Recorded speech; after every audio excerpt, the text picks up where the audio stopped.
Hello everyone, welcome to What If Naruto Got Karma marking Madara Uchiha movie. Before we start, please go support Franklin Jr. LeBron for writing that awesome fanfic. This is the translated version I made. There will be some mistake in character's gender, but of course Naruto is a male. Naruto with Karma Chapter 1. Topic: The Awakening of the Seventh. You can see a field full of mountains with a waterfall on one side. This place was very destroyed, while in the center there were two gigantic cubes crushing a 33-year-old blonde man, and further to the right was a black-haired man with stakes stuck in his body, and a child very similar to the blonde man was trying to stop another gigantic cube, while in front was a white man with golden eyes looking at the blonde man, almost being crushed. Before the cube crushed the boy named Boruto Uzumaki, the white man made him disappear with a pulse. "Be because you were there," he said, tired of having spent all his chakra on that technique. "It was your chance to kill us both. You will be." "I knew it, you can't kill me." When the man next to him heard that, he became curious. "What do you mean, Boruto?" asked Sasuke Uchiha, completely weakened. Buro mentioned that thanks to me his plan has no time limit, he said, standing up little by little. "Naruto, the one from the divine tree?" "Probably," he said, standing in front of Sasuke. "In short, you don't care about my life," he said, taking out a kunai from his arsenal. "Ishiki, a kunai? Do you really think I?" "Don't come closer," he said, placing the kunai on his neck, making Ishiki Akatsuki stop. "If the boy commits suicide, his plan will go down the drain. If at least Menma had listened 25 years ago, this wouldn't be happening." Sighing, he stopped thinking about the waste of years ago. "You looked at the boy in front of him. If you move one more finger, I won't hesitate." "Is that a threat?" I asked, uninterested in the boy. The hesitation in his grip was evident. "If you don't think I'm ready for this, you're wrong. I've been ready since I brought you here." At that, Ishiki teleported away, causing Boruto to try to stab himself, but in an instant he became small, missing his hands. Before he could speak, Ishiki appeared, knocking Sasuke out, dragging his head on the ground with a kick. "Sasuke!" In front of Boruto appeared Ishiki, grabbing Naruto by the arm. "I have no intention of killing you, I admit it." But with a dry sound, Boruto's arm was broken. "That doesn't mean I can't hurt you," he said, kicking him in the stomach and then stomping on his back hard, making Boruto scream loudly. "Ishiki, you're willing to die, aren't you? Well, I'll tell you what's going to happen to you," he said, while at his feet Boruto was on the verge of fainting, his body not ceasing from the constant pain he felt. "You will be devoured by the Jubi for my divine tree." In Naruto's mind, Uzumaki Naruto could be seen drifting in his mind, while behind him was a large foxtails again looking at him without interest. "You are devastated, Naruto. Are you willing to die?" Kurama said to Naruto. "Naruto, I am the Hokage. I would give my life to protect the village." Kurama: "And what do you plan to do against someone so powerful? You don't have any really good plans," he said, narrowing his eyes. "You're willing to die, aren't you?" Naruto: "Yes." At that, Kurama sighed. His plan could improve and worsen the situation on a universal level with a few actions. "You still have another option," he said, making Naruto turn to look at him with doubt. Before he could speak, Kurama continued, "It is a resource that I honestly never wanted to use." "Naruto, why didn't you say it before?" he asked. But the fox's gaze made him understand that it was something serious. "Kurama, if it fails, you yourself will bring about the end of the world," he said, surprising Naruto with such words. "It was either risking and condemning his world or saving them all. It's your decision. Decide whether you will do it or not." At that, Naruto thought for a few seconds until asked, "So Kurama," he said with a smile of pure determination, "a Kage sometimes has to make difficult decisions." Kurama smiled and joined both hands in a seal that made the cube above fly away, falling to the side, and a silhouette flies away, breaking the speed of light.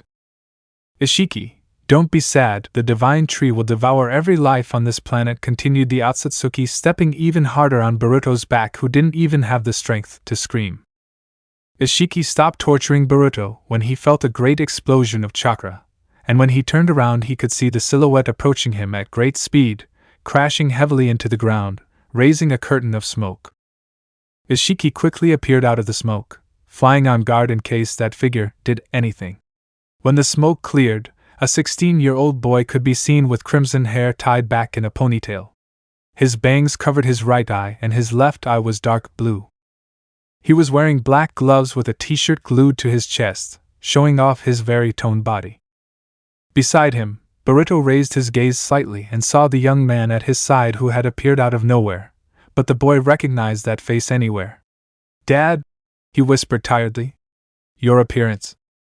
"Naruto, don't worry, Boruto," she said, smiling at her son who did the same but more tired. "I will defeat him." "So it was true," said the Akatsuki floating in front of Naruto, who just looked at him seriously. "Ada tricked me," he said, and with that a smile came out of the crimson-haired face. "Naruto, his technique is impressive, but unfortunately in an Akatsuki it would break if you look again at the person they made you forget," he said, since although that technique kept him safe, his childhood would not last forever. "It doesn't matter, if you live you'll interfere again," he said, and launched himself at Naruto, who easily dodged him, while on his back a foxtail came out and dragged Boruto towards Sasuke, who was surprised. Leaving the donkey with Sasuke, Naruto focused on Ishiki, who was trying to touch him anyway, but with just one hit he sent him flying. Ishiki, not bad. With that Ishiki launched himself at Naruto again, who blocked him with his forearm. Trying to kick him, Ishiki was held by the foot by Naruto, who let him fall and then engaged in a taijutsu battle. Naruto was dodging all the blows, and seeing his opportunity, he landed 3 blows on Ishiki, who flew away. Launching himself into the attack again, Naruto let him pass to the side, and when he came around back, he blocked his blows with his forearms. Stopping blocking, Naruto spun around and then kicked him in the ribs, sending him flying. Ishiki, damn! Ishiki, activating his dojutsu, made several gigantic cubes fall. One that was going to fall on Naruto was easily held by Naruto's hand, who threw it on Ishiki, who jumped to dodge it, but was received by Naruto, who gave him a kick that sent him to the ground, making a crater. Sasuke, he is at his level. Not he surpasses him, thought the Uchiha, surprised since a few minutes ago the Akatsuki was humiliating them altogether. Out of frustration at being defeated by his disciple, Ishiki launched himself at Naruto, who held him back with Kurama's 2 tails and then hit him hard, sending him flying in a crimson flash. "You don't have much time left." Kurama's voice sounded in his mind, causing him to frown. He had just woken up. His time before passing out was very short. "Naruto, don't worry, I can defeat him." "I hope so," he whispered the last thing, since at this moment he doesn't have any chakra to be able to use any ability in his arsenal. He only had taijutsu and hopefully a Reincarnation. He stopped thinking when he saw some mini stakes traveling towards him. Before they reached him, he held them at the same time as they became large, surprising Sasuke since he couldn't see them with his Sharigan. "Ishiki, you shouldn't have such a level," he said angrily, since Naruto wasn't that strong when he was young. "This is unreal. The boy could barely fight face to face with Jigen when he had his horned karma." "Naruto, that doesn't matter to you," he said, since he became so strong, since his current power worked with the one he had when he was young and then multiplied by 3 to then join with Urashiki's, forming his current level. Ishiki launched himself at Naruto, who received him with a punch to the stomach, then punched him twice in the face and ducked into a kick from the Akatsuki, who received another blow to the face that sent him to the ground. Standing up, Ishiki took to the air and sent stakes at Naruto, who dismissed them with a weak blow. Angry, Ishiki continued throwing stakes, which the blonde dodged by running to the right and moving his head to the right to let a stake go by, which he then grabbed and used to deflect the remaining ones. Disappearing from sight, Naruto appeared behind Ishiki, giving him a kick that sent him into the lake to the side. Arriving at Ishiki's side, Naruto kicked him that made him skid. Arriving at Akatsuki's side again, Naruto gave him a combo of punches and kicks that separated him from the blonde. Angry, Ishiki flew towards Naruto to try to hit him, but even so he didn't succeed, and with a punch in the water a 4-meter curtain rose. When the water went down and Naruto appeared with a Reincarnation in his right hand. "Ishiki, damn!" he shouted angrily, throwing a flame of fire towards Naruto, who passed through it effortlessly, only burning his black sweatshirt, leaving it in strips. With the shock of the technique that enlarges up to 10 meters, Ishiki flew towards a mountain, falling to the ground. Behind him, Naruto fell silent and began to walk towards the Akatsuki, but his vision blurred, causing him to fall to his knees and begin to breathe heavily.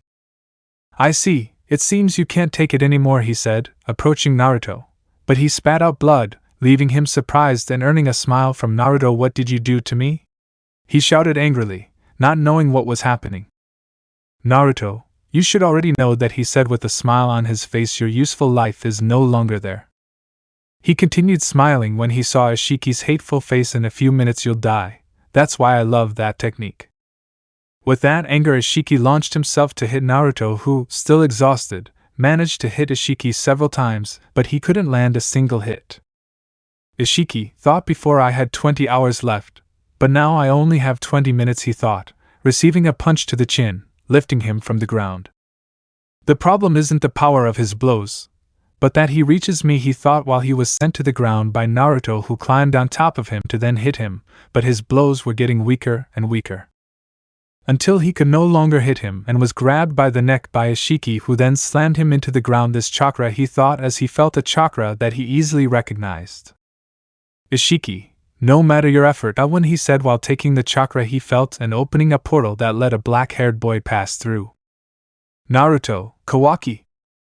The redhead looked surprised at the boy lying on the ground. How the hell did Ishiki manage to bring Kawaki if he doesn't have the karma? Who would have thought that arm was moving with your chakra? With that, Naruto opened his eyes in surprise. Ishiki used his chakra to open a portal to Kawaki. He should have deactivated the connection before starting the fight. "This is bad," I whisper, worried about the unfavorable situation next to him. "Is this Ishiki Akatsuki? He wants to put karma on me again." Kawaki mentally wondered, worried about his fate, but even worse about the fate of the one who is obviously the seventh, only younger? "Ishiki, I only have 2 minutes left. I never thought they would corner me to this extent," he said while looking at Naruto, who smiled at him mockingly, which made him even angrier. "It's fine with me, so I can watch you die," said the boy, smiling at hearing how much time the Akatsuki has left, which isn't much. "Ishiki, don't worry, I'll just sleep for a long time. When the day comes I'll wake up in you." The Akatsuki smiled mockingly. "Run, Kawaki." By some time Naruto shouted, but his stomach was hit by Ishiki, giving a grunt of pain. Seeing that, Kawaki ran to the right, but when he turned he could see Ishiki interrupting his path. "You can't escape," said the Akatsuki, and took him by the neck to lift him up. "Don't be afraid, it will be very fast," he spoke, but in that instant the boy was exchanged for Sasuke. "Sasuke, run, Kawaki!" he shouted and threw a smoke bomb that covered 400 meters around. At that, Ishiki activated his Byakugan. "You can't fool the Byakugan with smoke," he said, trying to see Kawaki, but even then he couldn't see him, which surprised him. "Sasuke, this is made to block the view of the dojutsu." The Uchiha smiled but was hit in the stomach and fell to the ground. "Kawaki!" the Akatsuki called angrily, trying to find him with his Byakugan, but the smoke covered most of the battlefield. Increasing his anger, Ishiki summoned millions of stakes that he used with his power to throw them around, but even so he couldn't find the young man, who was out of his field of vision. "If that's what you want, I will do it," he said, and launched himself at Naruto, kicking him so hard he spit out blood. "Do you hear me, Kawaki? If you don't come out in 20 seconds the Hokage will die," he shouted, waiting for the boy to come out.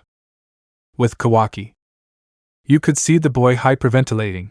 Seeing Ishiki again brought back unpleasant memories, and it was even more precious knowing that his father figure could die. -16. With that shout, memories of something similar came to the boy's mind. Only exchanging the Hokage for a goldfish he had as a child, he remembered how Jigen told him that he was never anything, he had nothing, and that he would be nothing. -10. With that, in front of Kawaki, an illusion of Jigen appeared with a smile, while counting on par with his original. Before he could move, another illusion, only that was just like Naruto, cool, that hugged his head like he did.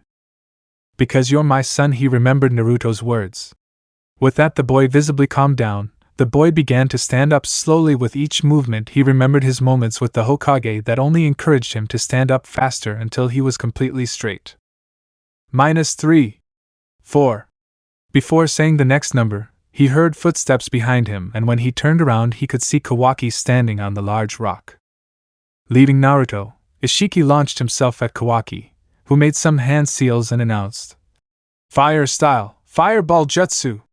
He threw a fireball at Ishiki, who absorbed it and then grabbed them by the neck. "What are you trying to do? Do you think you're a shinobi?" I am the disciple of the seventh, he replied. You can't be a shinobi, you're nothing more than my vessel that will disappear, said the Akatsuki, looking at the boy who showed no emotion other than infinite seriousness. He gave meaning to my empty life. And what good is that to you? I found you thanks to that arm, and your emotions put you in this situation, he said mockingly. For him, all that stuff about feelings is nothing more than idiocy. A floating vessel cannot be filled with anything since everything goes through the hole. For him, that was Kawaki. You don't understand anything. Without the seventh, life has no meaning. I prefer to die. With that said, the Akatsuki lifted Kawaki by the neck, who only gasped for air. It doesn't matter, you're just a piece of trash, he said as a karma mark ran up Kawaki's hand until it stopped on his face. Ishiki. Now I can rest in peace, he said, smiling at being able to put the karma back into Kawaki's stomach. Looking at his finger, he could see it was turning to dust, but even so, he didn't stop smiling.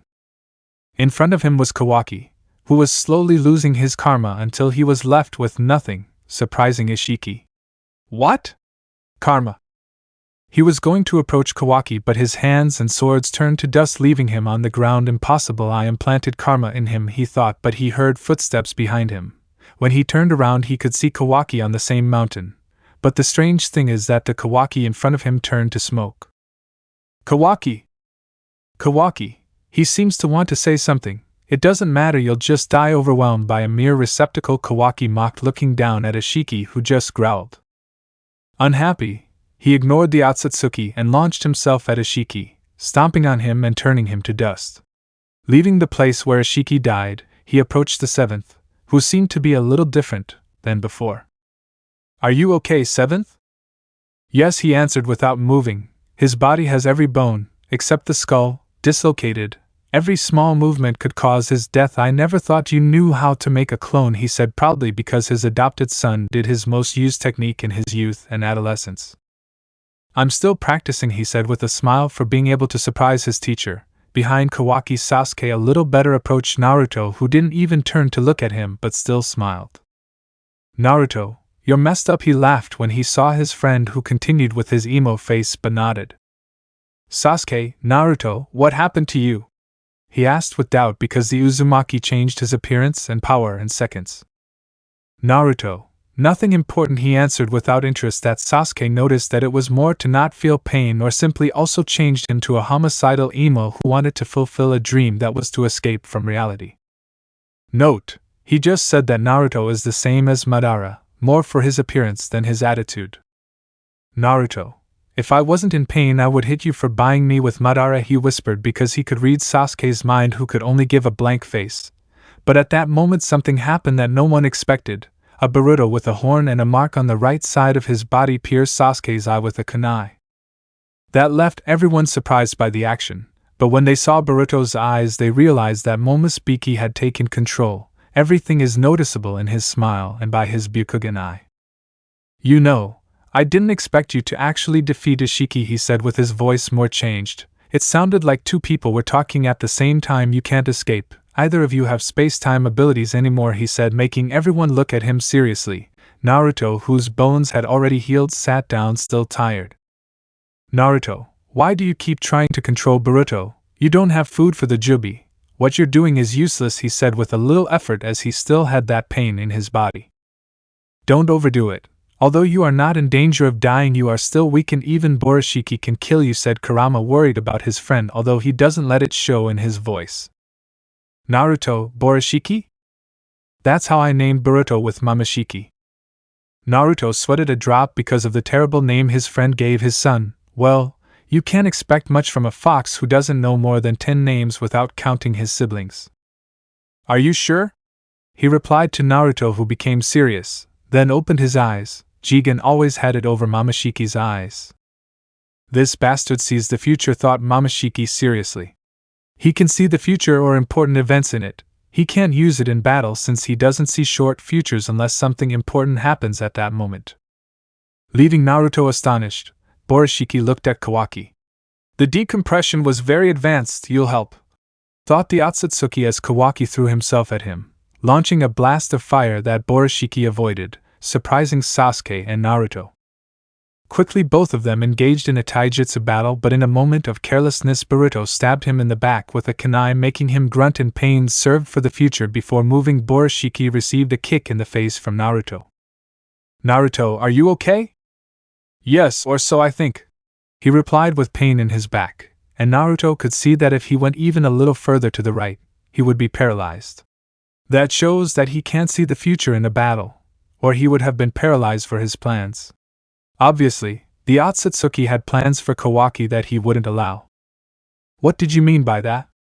I asked the Akatsuki, who just smiled as he always had. "Even if you don't have karma, you still have 80% decompression just like Boruto. You are more of an Akatsuki than the Moon Boy."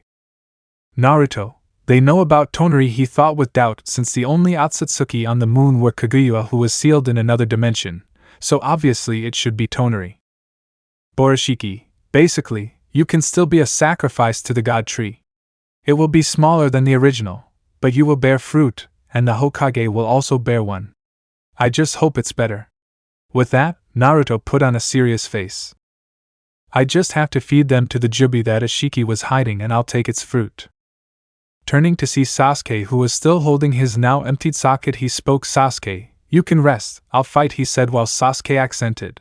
Naruto was going to take out a kunai from his kunai holder. He noticed that he didn't even have a kunai holder. "Can I borrow your sword?" Sasuke threw the sword to Naruto, who caught it with his right hand and then swung it. "Okay, but I prefer a more curved one," he thought, looking at Sasuke's katana, which was too straight for his liking.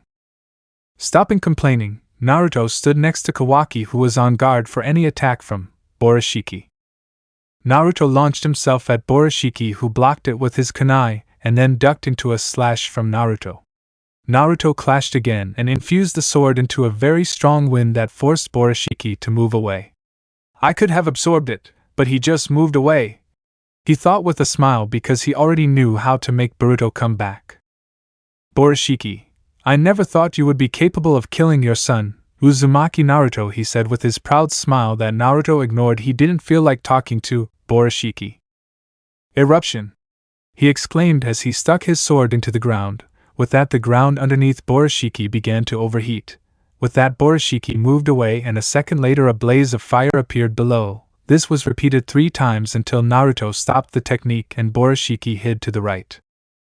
"Naruto, he already confirmed it. He doesn't want to absorb chakra so that Boruto doesn't come back," he said while Borushiki listened to the brief explanation, frowning. "The fox has already realized it," thought the Borushiki, spying on Naruto and Kawaki, who seemed to be looking for him. "I have to be careful. He seems different," he thought, getting serious, since when he saw Naruto's future in his first battle he didn't know anything about it. This never changed his appearance in everything he saw. Naruto suddenly received a Rasengan that was not seen until it impacted with him, throwing him to the ground, causing him to grab his chest in pain. "The vanishing Rasengan, I was a victim of that technique once," said Momoshiki, stepping out of the rock ahead. "Naruto, go away, Kawaki.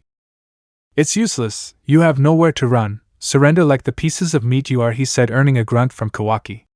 Borushiki launched himself at Kawaki, kicking him in the stomach. When he was about to open a portal, Kawaki made a hand seal, causing a flare of fire to come out and cover him. "Borushiki, what the hell, it's not a clone, it's burning," the Borushiki thought in surprise when he saw that his sacrifice was going to die and decided to absorb it. "I can't let my sacrifice die," he thought as he finished absorbing the fire, causing Kawaki to faint. "Although I didn't absorb much chakra, I must move quickly," he thought. But at that moment Boruto's right eye began to open, revealing his blue eyes. Borushiki desperately tried to open another portal, but received a kick from Naruto that sent him crashing into the large rock. "You're annoying," he said, coming out of the crater, tilting his hand, perhaps to throw the fire he absorbed from Kawaki. But before he could do so, Boruto's left hand stopped his right, and it seemed there was a mental conflict. From what Naruto could see, Boruto was the winner, and with one pull he broke half of Momoshiki's horn, causing him to disappear, and with that he fainted from exhaustion. "Naruto, phew, it's over, Sasuke," he said, but when he turned to see, he could see an unconscious Sasuke. Everyone except him was unconscious. "This is going to be a long day," he thought, and lay down since there was no danger, and he didn't feel any other life apart from theirs. Naruto with Karma Chapter 2. Subject, he returned. Naruto, who would have thought I'd marry that girl, what's her name? The red-haired man thought, remembering his wife and forgetting her name like he did most of the time in his childhood. Kurama. Hinata sighs at what's coming. When he was little he used to forget some people's names, especially the one he barely spoke to, and the Hyuga was one of them. Before getting into a relationship he only spoke to Hinata 9 times. He doesn't even know where he fell in love with her if he never spoke firmly to her. Naruto, Jigen made me more of an idiot than I thought, he whispered with a drop. Hinata is one of the most beautiful women in Konoha, but he is not the type to get into a relationship simply because of his appearance. He needs to fall in love with something more than her physique, and with Hinata he has nothing special to say that he fell in love with her. Naruto, if you don't get up in the next 5 minutes I'll wake you up with an electric shock, he said to his friend in his mind that sweated a drop. When he was young, although very calm and patient, when he had just finished fighting he always used to put his body in ice to avoid elections. He did it because he didn't have doctors who wanted to treat him when he was young, but a few months later it became a habit that if he didn't do it he would go crazy to the point of destroying mountains. 5 minutes later. Naruto could be seen staring at the 3 unconscious men with a look that could be translated as both anger and longing. Placing his hands on the ground, he sent electricity through the ground, causing the 3 of them to stand up at the same time. Naruto, seeing that, simply began to whistle as if at this moment the ground was more important than the 3 charred boys. Indeed, the ground is made of ground, he said, earning the looks of the 3 men who seemed angry, or confused in Kawaki's case. Sasuke, are you serious? I sweat a drop at Naruto's way of waking them up. Boruto, what the hell is wrong with you, man? I was unconscious and you electrocuted me. Naruto, I need a bath. I wasn't going to last the whole day waiting for you to wake up, he said as if it were a valid justification. But that only started the argument between father and son, neither of whom wanted to accept that the other was right. I need my bath. That's not why you had to electrocute us. Naruto, okay. Let's just go, the blonde agreed. He just wanted to go home and argue with the bureau. I mean, with the donkey, it wouldn't make it any faster. Sasuke, there is a problem. We don't have house, said Sasuke, showing his left eye, or the lack of it. At that, Boruto visibly lowered his spirits, but a hand on his shoulder made him look at Naruto, who smiled at him. Naruto, it's not your fault, he said with a smile that Oro imitated. Besides, Uchiha tend to die because of their eyes, he joked in a low voice, earning a drop of sweat from the others. That sense of humor was bad and at the same time tragic. Naruto, now that we're leaving the games, you'll have to take us home, he said to the brute, who was surprised. But seeing his father's look, he smiled. Count on it, old man, he said to Naruto, who was offended. His appearance was 17 years old, so he didn't seem that old. Ignoring his father, Boruto activated karma and began trying to open a portal, but no matter how much he focused, it never opened. Don't worry, we have time, Naruto told him, seeing Boruto's frustrated face. His desire to bathe in ice can be postponed for 6 hours before he starts destroying mountains. 2 hours later. You could see Boruto still trying to open a portal, while behind him was Naruto, who was almost asleep. Sasuke waiting for the brute to open a portal, and lying on the rock was Kawaki, frowning. How the hell did he use a space-time ninjutsu? At that, Naruto sweated a drop. He opened a portal to bring Ishiki here, and now he can't anymore, maybe because of the fear of Momoshiki, he thought, since knowing that you basically pierce your teacher's eye is not healthy at all. Maybe he doesn't want it to happen again.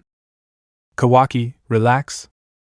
Kawaki said to Boruto, who turned to look at him. Let go of the fear that Momoshiki will come out. It won't happen again, he said, making Boruto look at his hand and gaining Naruto's attention for the brotherly conversation these two were having. Boruto, we're not sure about that. That's true, but we just have to take it off. Just because I lost mine doesn't mean I'll forget our promise. That's why I say leave the fear and do what I tell you. I shouted at Boruto, who frowned in anger. Boruto, excuse me? I don't want this to happen again. Kawaki, so you're scared? What do you think? With that, Boruto's karma glowed blue, opening a portal that everyone used to cross over. Everyone appeared on the roof of the Hokage Tower, lying on the ground due to exhaustion. From the sky, it was almost 6:30, so they went out for 3.5 hours. We did it, Naruto sighed exhausted. If his body weren't full of adrenaline against Ishiki, he would have died from the pain. His body rejuvenated half of his current age. That broke all his bones. If it weren't for Amato and Kurama, he would be dead. See how you could? Kawaki said to Boruto, who looked at him with a drop. He shouted for him to activate it. Yes. But I doubt I'll do it again. But with you I feel like I can do anything, he said, surprising Kawaki and making Naruto smile behind him, seeing how they behaved. They were the same as him and Sasuke when they were little. Stop joking, become independent. With that, Naruto's sweat dropped. Yep, just like him and Sasuke when they were little. He continued watching the brothers fight. But a scream behind him made him turn to look at his son's friends, the scientist whose name he couldn't remember, and his beloved. Dad! Your eye! Said a black-haired girl who looked very similar to Sasuke, who had her eye closed, and obviously had blood coming out of it. Naruto approached his friend named Sarada and spoke. She's like mine. Hit me whenever you want, he said to the girl, who looked at him in surprise. Perhaps her friend had attacked her father, or is it something else? Sarada, what do you mean, Boruto? I ask, hoping it's not what she thinks. If I hadn't gone, that wouldn't have happened, he said sadly, because his teacher lost an eye due to his weakness. Sarada, I don't know what happened, but I know you don't have the cup, that much I know, she said, smiling to her friend who did the same. Sasuke, we sold and survived because we were lucky. Don't blame yourself, he said, easing Boruto's guilt a little more. Naruto, also as I said before, the Uchihas mu enan. This is not the time for your bad jokes, said Sasuke, covering Naruto's mouth as he was about to repeat his twisted joke about the Uchihas and their deaths.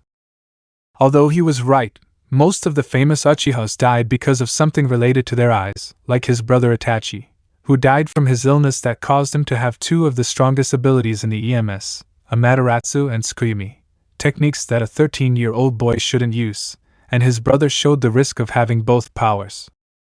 He had Amaterasu and was on the verge of death. The only reason he is alive is that his other ability was simply to mold or control flames, and even if it is good, the ability without Amaterasu would be useless. Who's that, Dad? Asked the Uchiha when she saw the young man, who seemed a little older than her, more or less 16 or 15, she's not sure. Sasuke, this is Naruto Sarada. In the battle he suffered a strong change that altered everything about him, he said, surprising everyone except those who already knew and loved him. Amato, I thought the seal would last longer, said a four-eyed man looking at Naruto. That caught the attention of the others towards Amato, who was staring at Naruto. What can I say? Extreme situations deserve extreme decisions, he said as if it weren't important. Are we missing something? Kawaki asked, since he didn't understand anything about what was happening right now. That only made Amato sigh. Explaining all this would take too long, so he would leave it for tomorrow.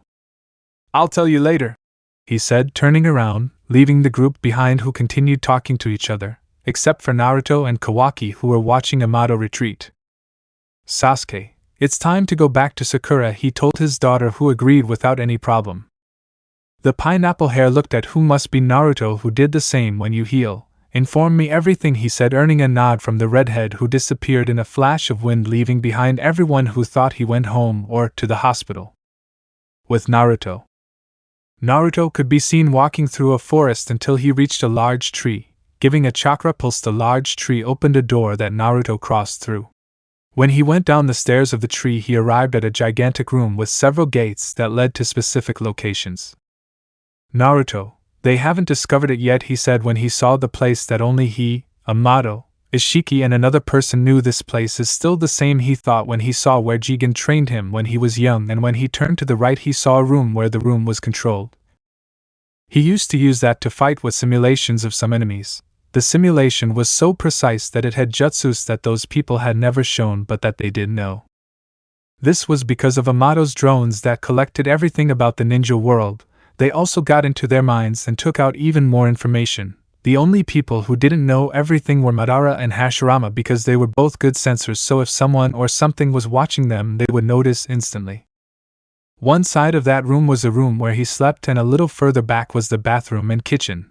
Heading to the bathroom, Naruto entered to see a common bathroom. The only thing that interested him was the button that was next to the bathtub that when pressed it released a large amount of water and ice where Naruto entered without taking off his clothes. Naruto, I really miss this, he whispered as he felt his entire body relax due to the ice. After this bath he had to take an exam to check his body. It was a routine that Ishiki made him follow, since the stronger the Akatsuki, the more powerful the fruit from the divine tree will be. Ishiki tried to strengthen it as much as possible. 1 hour later. Naruto, that's it, he thought, getting out of the water with his skin a little red from the cold and his clothes all wet. But even so he stood up like that and went out to the 6th room. Upon entering he could see a high-tech machine. It still works, he said, leaning back against the machine. The moment he entered, the machine closed and began scanning him with X-rays. This ray scanned his body for lesions and then used gamma rays to heal the ones they detected, improving the damage area up to 5 times. Although gamma rays are harmful to the human body, Amato managed to make them heal and make him stronger instead of damaging him. By healing him, the gamma rays make him stronger and faster. They also improve his body and increase his chakra by 5%. That's why it lasted for days here. Apart from being relaxing, it's very effective, but even more so if you're injured since it makes an improvement of up to 5 times greater. For him, it was the best invention of his beloved, only below the machine that makes dangos with ramen flavors, his 2 best meals. Naruto, I think I'll sleep here, he whispered, obviously sleepy. Being Hokage was very tiring. As soon as he had the chance, he would resign, perhaps in a week or 2. Although it was his dream, he wasn't willing to waste his life with such a tiring and boring job. Naruto fell into a deep sleep, remaining in the machine still on. This would be a very big power-ups. The next day at the Hokage Tower. Naruto, okay, so with this, Kara has been eliminated? I asked Amato. In his time, he only knew Delta and Burrow, so he didn't know about the other members of the criminal organization. Amato, Kashin Koji may not have survived and you guys eliminated Burrow and Delta. Is anyone else left? Amato, yes, Code is an inner, he said, making Naruto look at him with doubt. Shikamaru, just finish him off and Kara will disappear, said the Nara, thinking that it would be easy or at least not so disastrous. Don't underestimate him. Code is special, he said, leaving no doubt in front of him. The truth is that Kawaki was not the only receptacle that survived, he said, making everyone in the room serious. Naruto, then? Code possesses Jigen's karma if his body assimilated the karma as a weapon, something like a mutation, he said, surprising Naruto. Someone else with Jigen's karma is a problem. Naruto. But if Jigen implanted karma in him, didn't it disappear with Ishiki's reincarnation? I asked, hoping that was it. But unfortunately for him, my beloved shook his head. Amato, in his case, it's different. It doesn't disappear, nor does it activate. We don't know everything about karma, and the reaction to Code proves it. Most Kara modified their bodies to become stronger. ISO did the opposite. Naruto, did he limit himself? That's strange, he said with doubt. Why someone would limit themselves? There must be something behind this. Amato, if Code gained all his power, he wouldn't know what he could do. He spoke sincerely. Code was an enigma, just like Naruto, Kawaki, and Boruto. The 4 of them were different from other vessels he had met, of which there had only been 2, not counting the 4 mentioned above. Amato, of several cyborgs that he created, Code is the second strongest and one of the few that surpasses Jigen, he said, surprising the group. Naruto even more because that means that Code is stronger than Daemon, and that boy is almost unstoppable, of all the Kara. He was the only one besides Jigen capable of defeating the boy, and that is why he was sealed. Shikamaru, why didn't you say so before? He slammed the table angrily. Someone so strong swims for the elemental nations and they didn't even know it until now.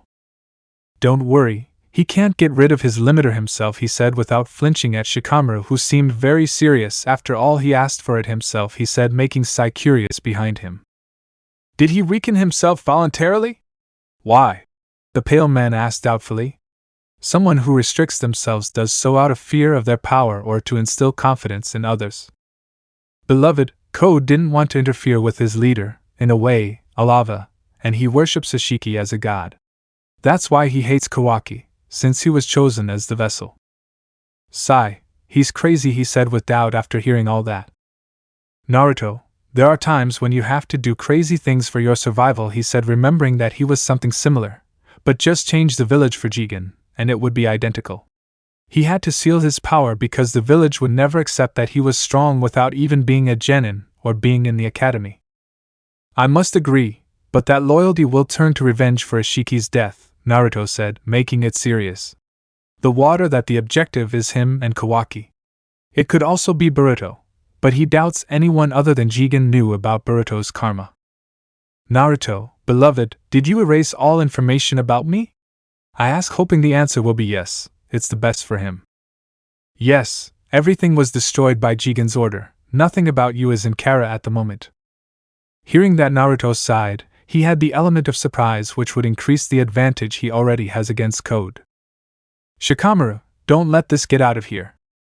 He ordered, earning a drop from Naruto. Sometimes I think you're the Hokage and I'm the assistant, he said, making Shikamaru scratch his head in embarrassment. He learned that from some videotapes that the Hokage must watch when being named, but since Naruto didn't want to, he watched it to help him. In another dimension, a surface resembling the moon could be seen with a purple sky, and in the center a kind of cage that held a creature with 10 tails called a jubi. Although a baby jubi, this jubi was very strong. On the platform was a red-haired, orange-tinged boy sleeping soundly with a piece of metal on his head crossing even his nose. The boy began to wake up, revealing his light green eyes and yawning. He said, I fell asleep. He sighed out of boredom.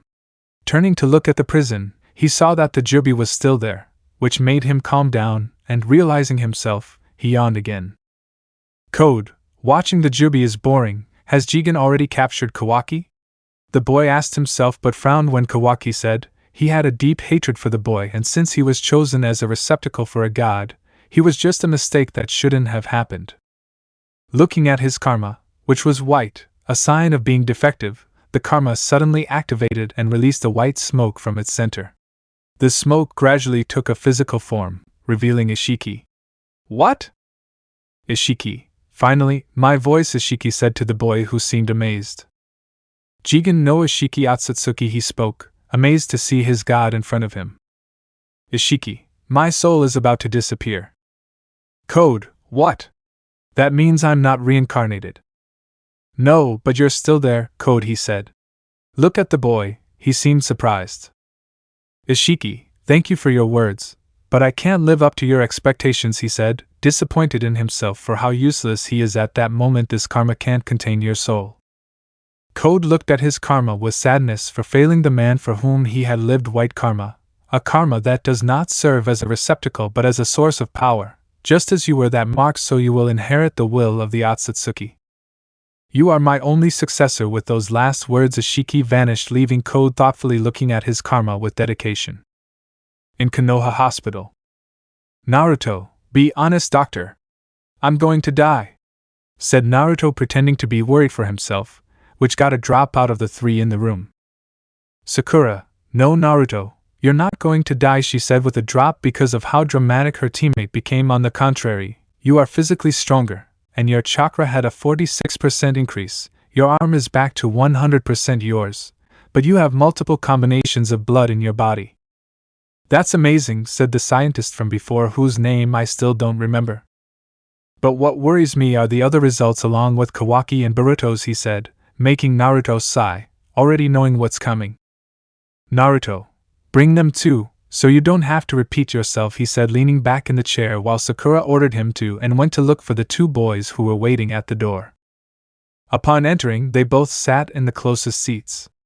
Okay, guys, we're gathering you here because there's something we need to tell you, Sakura said, looking at both boys, who nodded. Well, the exams have shown us that you two along with the Hokage are more than 80% Akatsuki, he said, surprising Boruto and Kawaki. They already knew that, if not for knowing that their father is also one.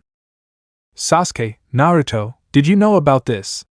Look, he asked when he saw that Naruto was still bored and wasn't surprised to know that he was Akatsuki. He and Naruto should only be 21.01% Akatsuki. Naruto, if you mean the percentage, yes, the last time I saw my percentage was 82%, he said, surprising everyone, since if he was transforming into Akatsuki it means that he has karma. Since when do you have one? Kawaki asked, surprised to learn that his father and teacher has a karma. Naruto, since I was 7, Urashiki placed a karma on me, he said without interest, but everyone was amazed. I would be happy to tell you the story, but I have a meeting with the other Kages and it's about to start, said the clock on the hospital wall. Goodbye disappeared in a Shinsun appearing in the Hokage tower. Naruto, is it ready? Shikamaru, yes, the video call has already started.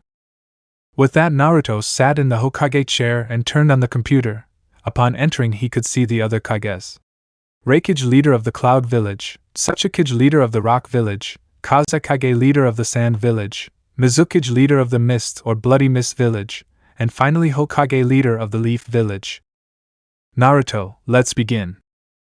Naruto with Karma Chapter 3. Topic: the remaining time.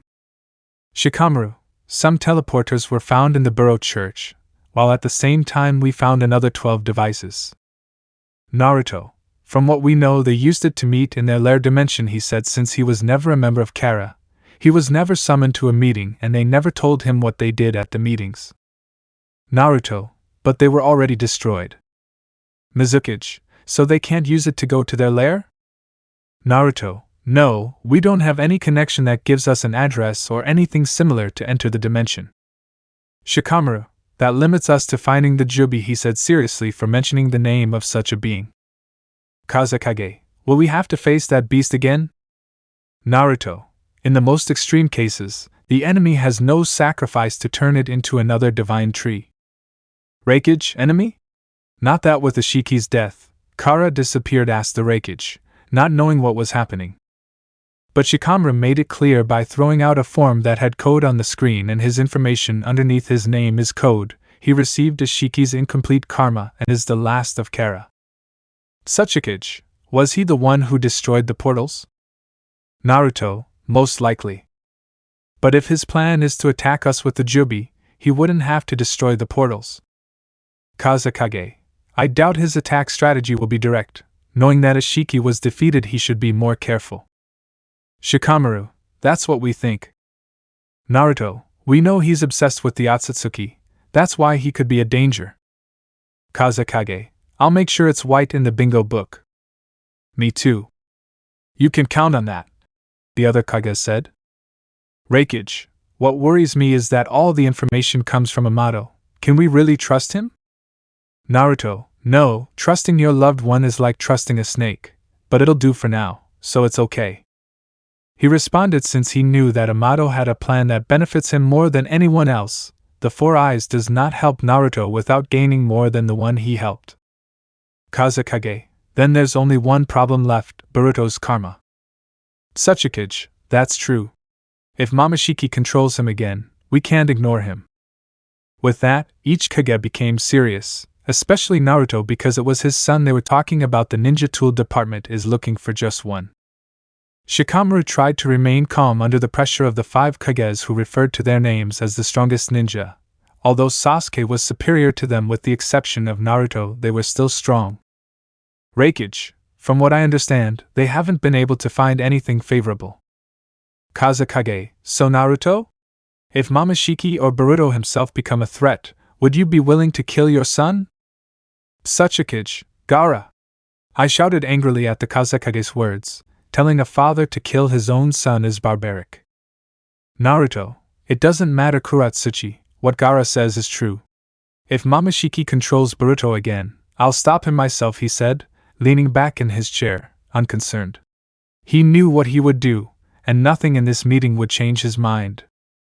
Kazekage, it seems you don't understand. We've already seen the full power of an Akatsuki. Your power may not be enough, and if we wait until that moment it will be too late. Tsuchikage, are you telling him to kill Boruto right now? I wonder if you'd be prepared to do it. Well, Naruto? Naruto, I won't. Reikage, Akatsuki are a global problem, something all Kage must decide. You can't just say the brat lives just because he's your son. Naruto, about the Akatsuki, not my son, he faced the Reikage who put on his serious face. Naruto, I'll make something clear. Uzumaki Boruto is my son, and if he suffers any attack that is directly or indirectly connected to either of the two, their villages disappear. At those words, the already heavy atmosphere worsened. The Reikage expelled his killing intent like crazy, which forced the other Kages to do the same. They were all serious, but the one who was wrong was Shikamaru, who was sweating profusely to resist such intention. Reikage, who do you think you are? Damn it! You're talking to the Reikage. Naruto, the most powerful shinobi currently, a ninja capable of fighting face to face against gods and emerging victorious, the one who saved your ass in the 4th Ninja War. And finally, the most powerful Kage in all of our history. With each word, Naruto's intention grew until it easily overshadowed the Reikage. That's why I repeat it. If I see ninjas from Suna or Kumo across my borders without a week of habit, their villages will disappear. With that, Naruto played a letter that disconnected the two mentioned, leaving only the Tsuchikage, Mizukage, and him. Sorry about that, he sighed due to tiredness. The greatest pain of being Hokage is dealing with the Reikage. They have all been very compulsive, except for the first and second, who he did not know. Mizukage, don't worry, Reikage has always been like this. Tsuchikage, that's true. The one who surprised me was Gaara. He never acted like that. In fact, he always supports you in almost every decision you make. Naruto, it must be because of Temari, she ended up hurt in Ishiki's attack. At that moment he remembered how Ishiki destroyed the most powerful jounin they had at that time with just the blink of an eye. I'll leave you. I have exams and tests to finish. He smiled, about to turn off the laptop. Tsuchikage, are you in trouble or something? Or did the Akatsuki leave permanent damage? Naruto, no, just that something's happened in the battle against Ishiki that can't be ignored. Maybe I'll tell you later. You know things about people like that. Well, I'll leave you. With that, Naruto finished turning off the laptop after saying goodbye. Do you think it was the right thing to do? Shikamaru asked, worried about what might happen. This could lead to a war. Naruto, don't exaggerate. Gaara will get over it, and the Reikage is just as temperamental as he lacks courage. Don't do anything. Shikamaru, I hope you're right. Naruto just nodded, but a video call interrupted him. What's wrong? Doctor, it's about Boruto, or rather Boruto's karma. With that, Naruto concentrated more. Boruto's karma is a serious matter, more so because Momoshiki is the owner of karma. What happened? Doctor, I checked all of Boruto's karma data and it seems to be decompressing faster and faster. Shikamaru, are you sure? Doctor, yes, I checked it more than once and there is no doubt. He only has half a year left, being the same maximum, but the minimum is 1 week. With that, Naruto got serious. It's not long. He still had half a year left for his karma to completely decompress, and he had had it longer than Boruto. Shikamaru, sorry. He put his hand on Naruto's shoulder, who just nodded. Shall we tell him too? Naruto, no. I'll tell him. Keep it a secret for now. He said as he disappeared to the hospital, or the ninja tool department. It's the best place to examine karma right now. Well, except for his lair, where he was getting a full exam and improvement. With Naruto. Naruto could be seen inside his lair again. He was on the computer looking for information about Momoshiki. Ishiki used to research everything about the Akatsuki and showed it by having all of Urashiki's abilities stored, although there were a few he didn't know. Naruto, Momoshiki Akatsuki. I whisper, searching folder by folder until I find a folder called Momoshiki Akatsuki, Summary. Naruto, Momoshiki Akatsuki of the main family and a high-level warrior. His goal is to acquire all existing shinjutsu and reach the power level of Shuribai Akatsuki. He has always shown a strong hunger for knowledge, and to acquire a good shinjutsu, he would even destroy an entire planet or let himself be killed. Naruto read, concentrating, summarizing that Momoshiki's goal is to obtain all the techniques in the universe and become a transcendental being. But what interested him most was letting himself be killed in order to obtain a good shinjutsu, and at that moment he understood. Momoshiki saw his death. It is clear that he accepted it very easily and quickly, but he fought so that whoever kills him would be Boruto. That means what? Naruto, Boruto has some shinjutsu from birth, but how powerful is it for Momoshiki to humiliate himself like that? He asked himself, knowing that he wouldn't have an answer. He put it aside. He also saved Kawaki's life. It may be because he wanted to give him as a sacrifice, but there is a possibility that it is because of another shinjutsu, After all, Ishiki has one of the greatest shinjutsu in his dojutsu. Naruto, Momoshiki, we'll see who steals from whom. He smiled at his crazy plan, but if it goes well, Momoshiki will regret having messed with him and his children. 1 hour later. Sasuke, I already found out about Boruto's karma. He peeked out from behind him. The emo stood next to Naruto, who didn't mind. You always get the quick messages. He smiled at seeing his friend again. Are you planning on doing it? Naruto, no, was his brief response. Sasuke, I made him a promise, that when karma took over I would stop him even if I had to kill him, but I couldn't do it. But this time I intend to keep my promise. With that he earned Naruto's serious look. You won't. Sasuke, as we speak, Boruto is becoming more Akatsuki. Did you even tell him? He didn't answer, something that Sasuke didn't like, but before he spoke Naruto spoke. He doesn't deserve this. No one who obtains a power that they don't want deserves to die for it. Sasuke just remained silent. He knows that those words are from his childhood, since Naruto was also tried to kill by the villagers just for the power of the Kyuubi. Sasuke, hiding it won't change anything. Naruto, I'll fix it my way. Sasuke, this time is different, face reality. What the hell are you talking about? What reality are you referring to? Sasuke, luck won't always favor us. With that, Sasuke left, leaving Naruto standing there. He knows it's true, and maybe the next Akatsuki that appears will be too much for them. The only reason he could beat Ishiki was because of his near-death state. If he had fought an Ishiki at 100%, he would have been defeated instantly. The only chance he would have would be if he was at 100% and used Kurama's power. Naruto, I know.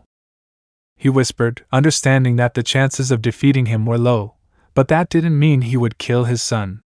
Boruto didn't deserve to die simply because the other villages were afraid of him, or it would be the same as in his childhood, trying to kill only because of their fear of the Kyuubi. 3 hours later. Boruto can be seen on top of the Hokage monument, sadly observing the village. He hasn't slept for a while for fear of being controlled by Momoshiki. He also left his team for the same reason. Here you are, Boruto. Naruto mysteriously appeared behind Boruto, who looked at him surprised. Dad. Boruto, Dad, Naruto, we need to talk about your body. They say you only have half a year, but in the worst case scenario, in a week you'll be Akatsuki. Boruto was surprised by that. He will be Momoshiki in a week. These are the moments when you shouldn't be direct. I have a heart too. Naruto, you made Sasuke promise that he would stop you no matter what, and at the Kage's meeting we would have to stop you too. Boruto, I see. Naruto, but as long as I live, I won't allow that to happen, no matter what they say. That's what you say now, but what will you do if I really become a Momoshiki? Not always. Naruto, I won't always be lucky enough to activate an ability at the right time, but even if I fight against the strongest in the universe I will win, because before being a ninja or a Hokage I am your father, and parents get absolute power when it comes to their children. Related words. I embrace him with affection as only a father would with his son, so don't worry. If something happens I will do everything to protect you, even if it costs me my life. Can I trust you? Naruto, yes, because I never go back on my word. Boruto, because it's your ninja way. With that, Boruto fell asleep in Naruto's arms, who just looked at him with a sad smile. His son is so young and has to deal with such big problems. I thought these problems would only affect me. The Hokage thought, seeing that his son is going through the same thing as him. Although they both did it at the same age, Boruto does not have the idiotic and determined heart that he had before because of the seal. With each permit. Naruto, beloved. Beloved, I found a solution. Naruto, so you improved the Akatsuki poison to weaken the decay? Amato, in theory yes, only in theory. It will also take away the possibility of awakening the Byakugan. Is it from the Hyugas? Naruto, he didn't awaken his Byakugan at 8. He lost that ability a long time ago. But why are you only saying this now? Amato, this could have permanent repercussions. Not like Kawaki. Naruto, Kawaki took your poison for Akatsuki? Yes, although it was very small, it was able to delay the karma for a few months. That's why Kawaki's karma wasn't completed. If you want, you can take some.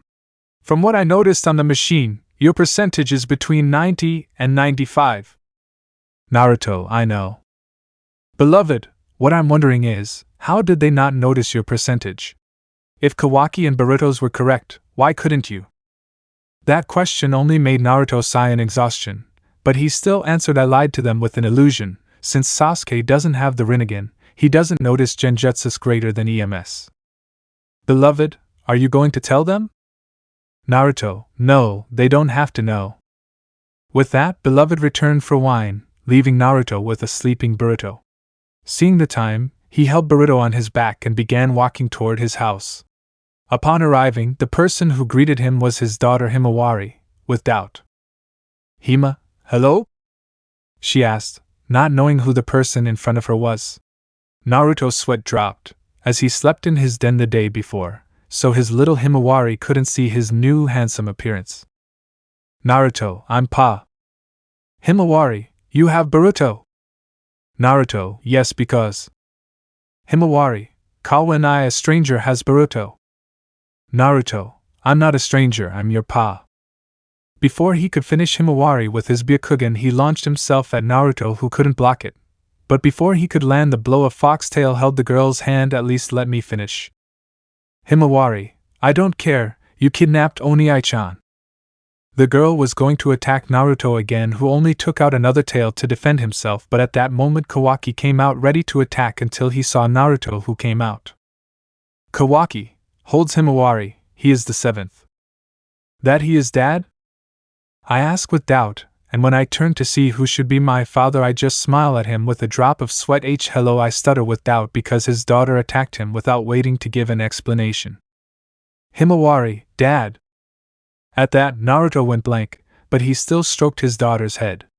Without further ado, he headed into the house to leave the brute in her room. Naruto, sleep well. The next day. Naruto, thank you for taking care of my beloved's advice. Shikamaru, he's going to work hard for us, and the Akatsuki issue is resolved. Most of the problems are resolved. With what Naruto said, he just Essentio without interest. All those problems were solvable, so he never saw them as a threat. He stopped thinking when he saw Kawaki enter through the door 7th. Shikamaru, knock before entering. Kawaki. Kawaki continued on without paying attention to Shikamaru, making the Hokage hesitate a bit. Sometimes Kawaki can be very rebellious. Leaving a briefcase on Naruto's desk, Kawaki opened it to reveal a robotic arm. I'll give it back to you, since it was yours.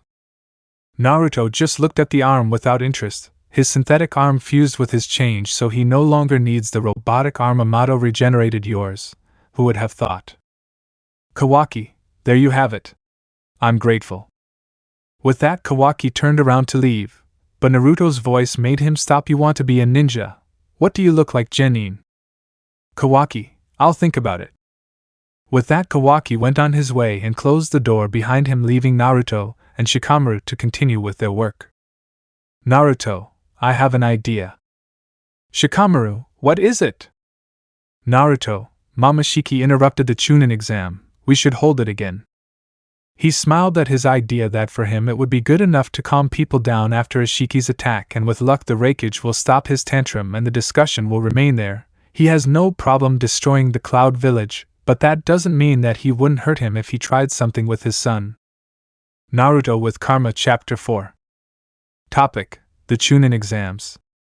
Naruto could be seen in front of some genin who passed the first part of the Chunin exam, while at his sides were Yamanaka, Sai, and Naruto. Shikamaru, congratulations on passing the first part of the Chunin exam. Sai, in the next test, we will select experts in different fields such as communication, medicine, and detection. Shikamaru, knowing ninja tools is a testament to his intelligence regarding shinobi techniques and natural science. Naruto, although the exam is mostly to calm people down from Ishiki's attack, you can still become chunin if you show your strength. Tomorrow will be the second test. Rest well to be ready for tomorrow. Yeah. With that, everyone turned around to go home, leaving Naruto and his bodyguards, who disappeared in a simple sunshin. Boruto, I'm here. Boruto shouted as he entered the house, and as always Kawaki appeared angry at his shouts here. Since you like taiyaki, I bought them for you. Kawaki, what's this about? It even disgusts me. Boruto, don't be shy. You're not a shinobi yet, and you don't get paid. When I become a chunin, I'll even be able to afford something better. With that, the donkey went into the living room, leaving the kiwi. What's wrong with him? The kiwi complained but still ate one of the taiyaki, grumbling like a child. I guess he passed the chunin exam. Kiwi, what a stupidity. Kawaki grumbled again, not really caring about being a ninja. If you eat in front of Senna, Mom will scold you. Kawaki just ignored him and went to his room to continue eating his beloved taiyaki without Hinata seeing him. Later. Naruto, can't sleep? I asked, entering Boruto's room, who was still awake. He seemed to be thoughtful, staring at the ceiling. No, I'm just thinking about some strategies. I humiliated myself in the previous exam.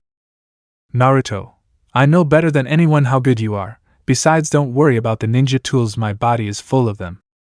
He smiled as if it were a joke that made Boruto sweat a drop.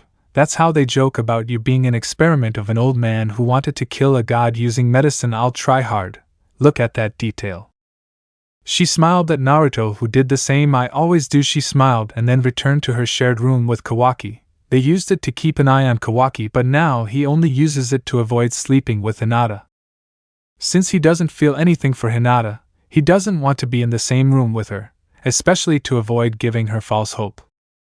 The next day, chunin exam. Naruto, in this test, we value your work as captains. Your subordinates will remain in enemy territory, and as captains, you must save them and bring us here. Shikamaru, unlike the first test, this one is individual. You have 45 minutes and there are about 10 subordinates. What? Only 10. Shikamaru, that's right, out of 26 only 10 will pass. All the young people were amazed upon hearing this, and 3 who wanted to be chunin jumped over the fence of the forest. Neither Naruto nor his bodyguards moved, and instantly the 3 young people were devoured by hungry creatures. Naruto, finally, there are hungry creatures who will do anything to devour you. And there will be chunin who will act as your enemies, so don't let your guard down. Inajin, they should have said it before. A blond man whispered, having lost his excitement about participating in this exam. Besides potentially dying from hungry beasts, there are also chunin who will kill him if he's careless. I have a question. Even if we get the subordinate, if we don't arrive in time, won't we be able to move on to the next one? Shikamaru next? Sarada, the third test. Naruto, there is no third test. Sarada, I see. Boruto, great. If we pass this, we'll be chunin. That's right, my dear Boruto. A blue-haired man approached, placing his arm on Boruto's shoulder, who was disgusted by the strange substance. Naruto, don't worry too much. If you lose a limb, the medical team will be waiting for you. With that, all the genin entered the forest of death, and faster than they thought the young people began to be cornered by the chunin, or the traps of the place, and in less than half, only 8 subordinates had been found. Shikamaru, I like the boy. Apart from his physical strength, he has a great future as a shinobi. He mentioned seeing a boy at the finish line with a gigantic chunin on top of him. The chunin was from the Akimichi clan, so that weight was normal, yes. But get rid of it or else you will have no future. He laughed at the sight of the boy crushed by the chunin, who had no plans of making the slightest effort to stand up. They think he'll make it? Sai asked when he saw Ororo helping a blue-haired boy who hurt himself because of his idiocy. I doubt it. There are only 2 minutes left. Naruto sighed but still headed for the exit. All that remained was to see the result and the judge's decision. When he reached the door, he could see that Boruto was only 1 step away from passing, and that's why he smiled. Maybe he failed there, but at least he helped a more important teammate with a few personal tests. He would promote him to chunin. Only the test can be 50 times harder than this one. Boruto, almost. He could see that Boruto seemed disappointed and sad at the same time for not passing, but when he saw the screen, his name could be seen last.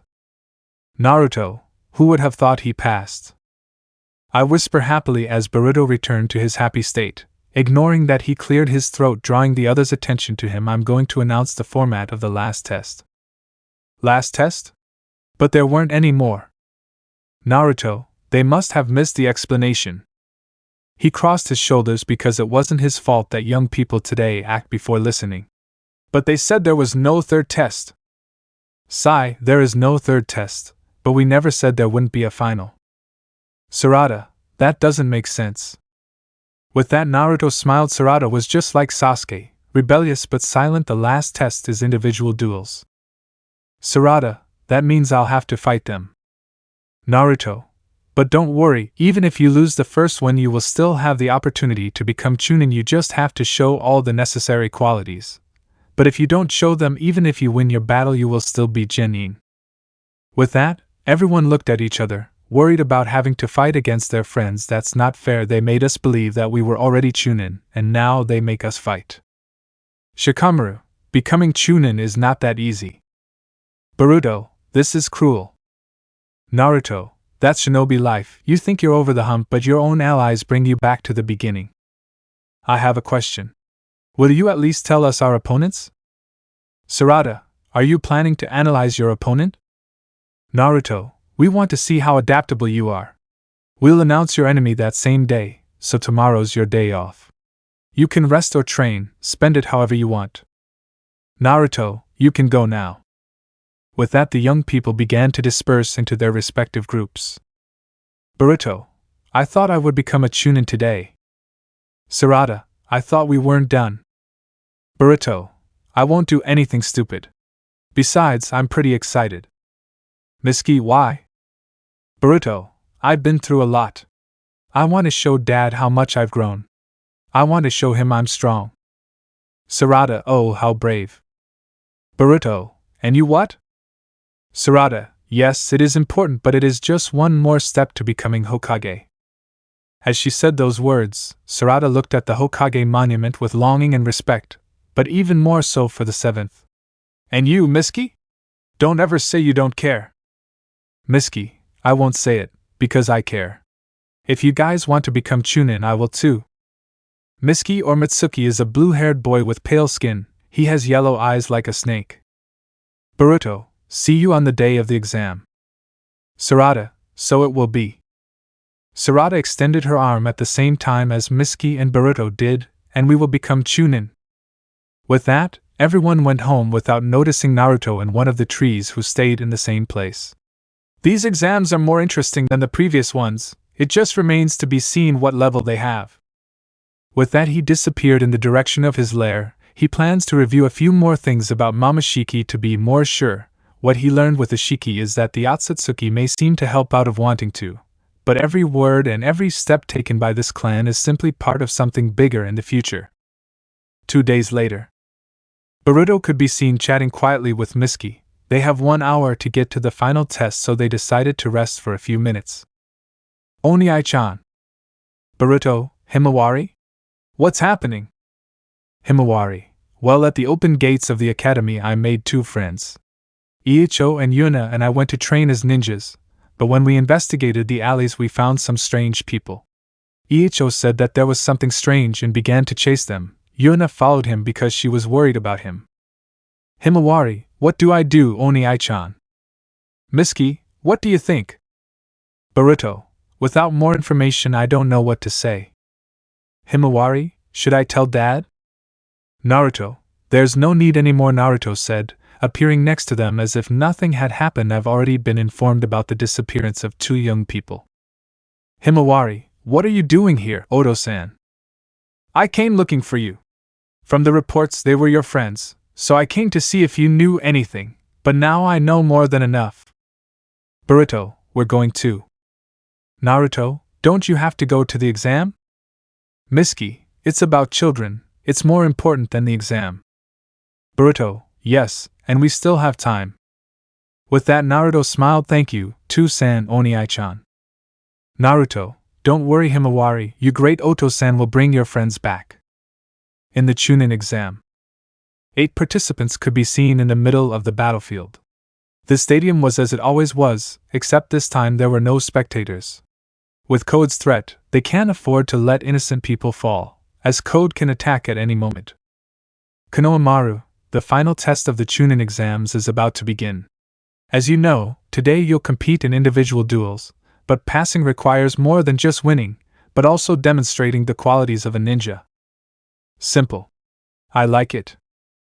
Konohamaru, there are no rules. The Mihis tools created or improved by you are allowed. The ground will only end until one falls down or collapses from exhaustion, but I can stop the ground if I see it necessary. Sarada, sorry. Boruto and Misuki haven't arrived yet. Can we wait a bit? Iwabi, what are you doing? Konohamaru, they're hopeless. Well, about that we'll decide the matches by drawing lots. If you arrive before your name is called, you won't be disqualified. Sarada, what a relief. I sighed with relief knowing they wouldn't be disqualified.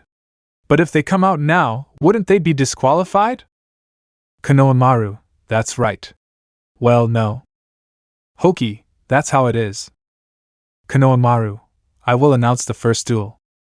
Konohamaru took 2 scrolls from the bag at his side, and when he opened them he revealed 2 names. First duel. Inujin Yamanaka vs Hoki Take Torai.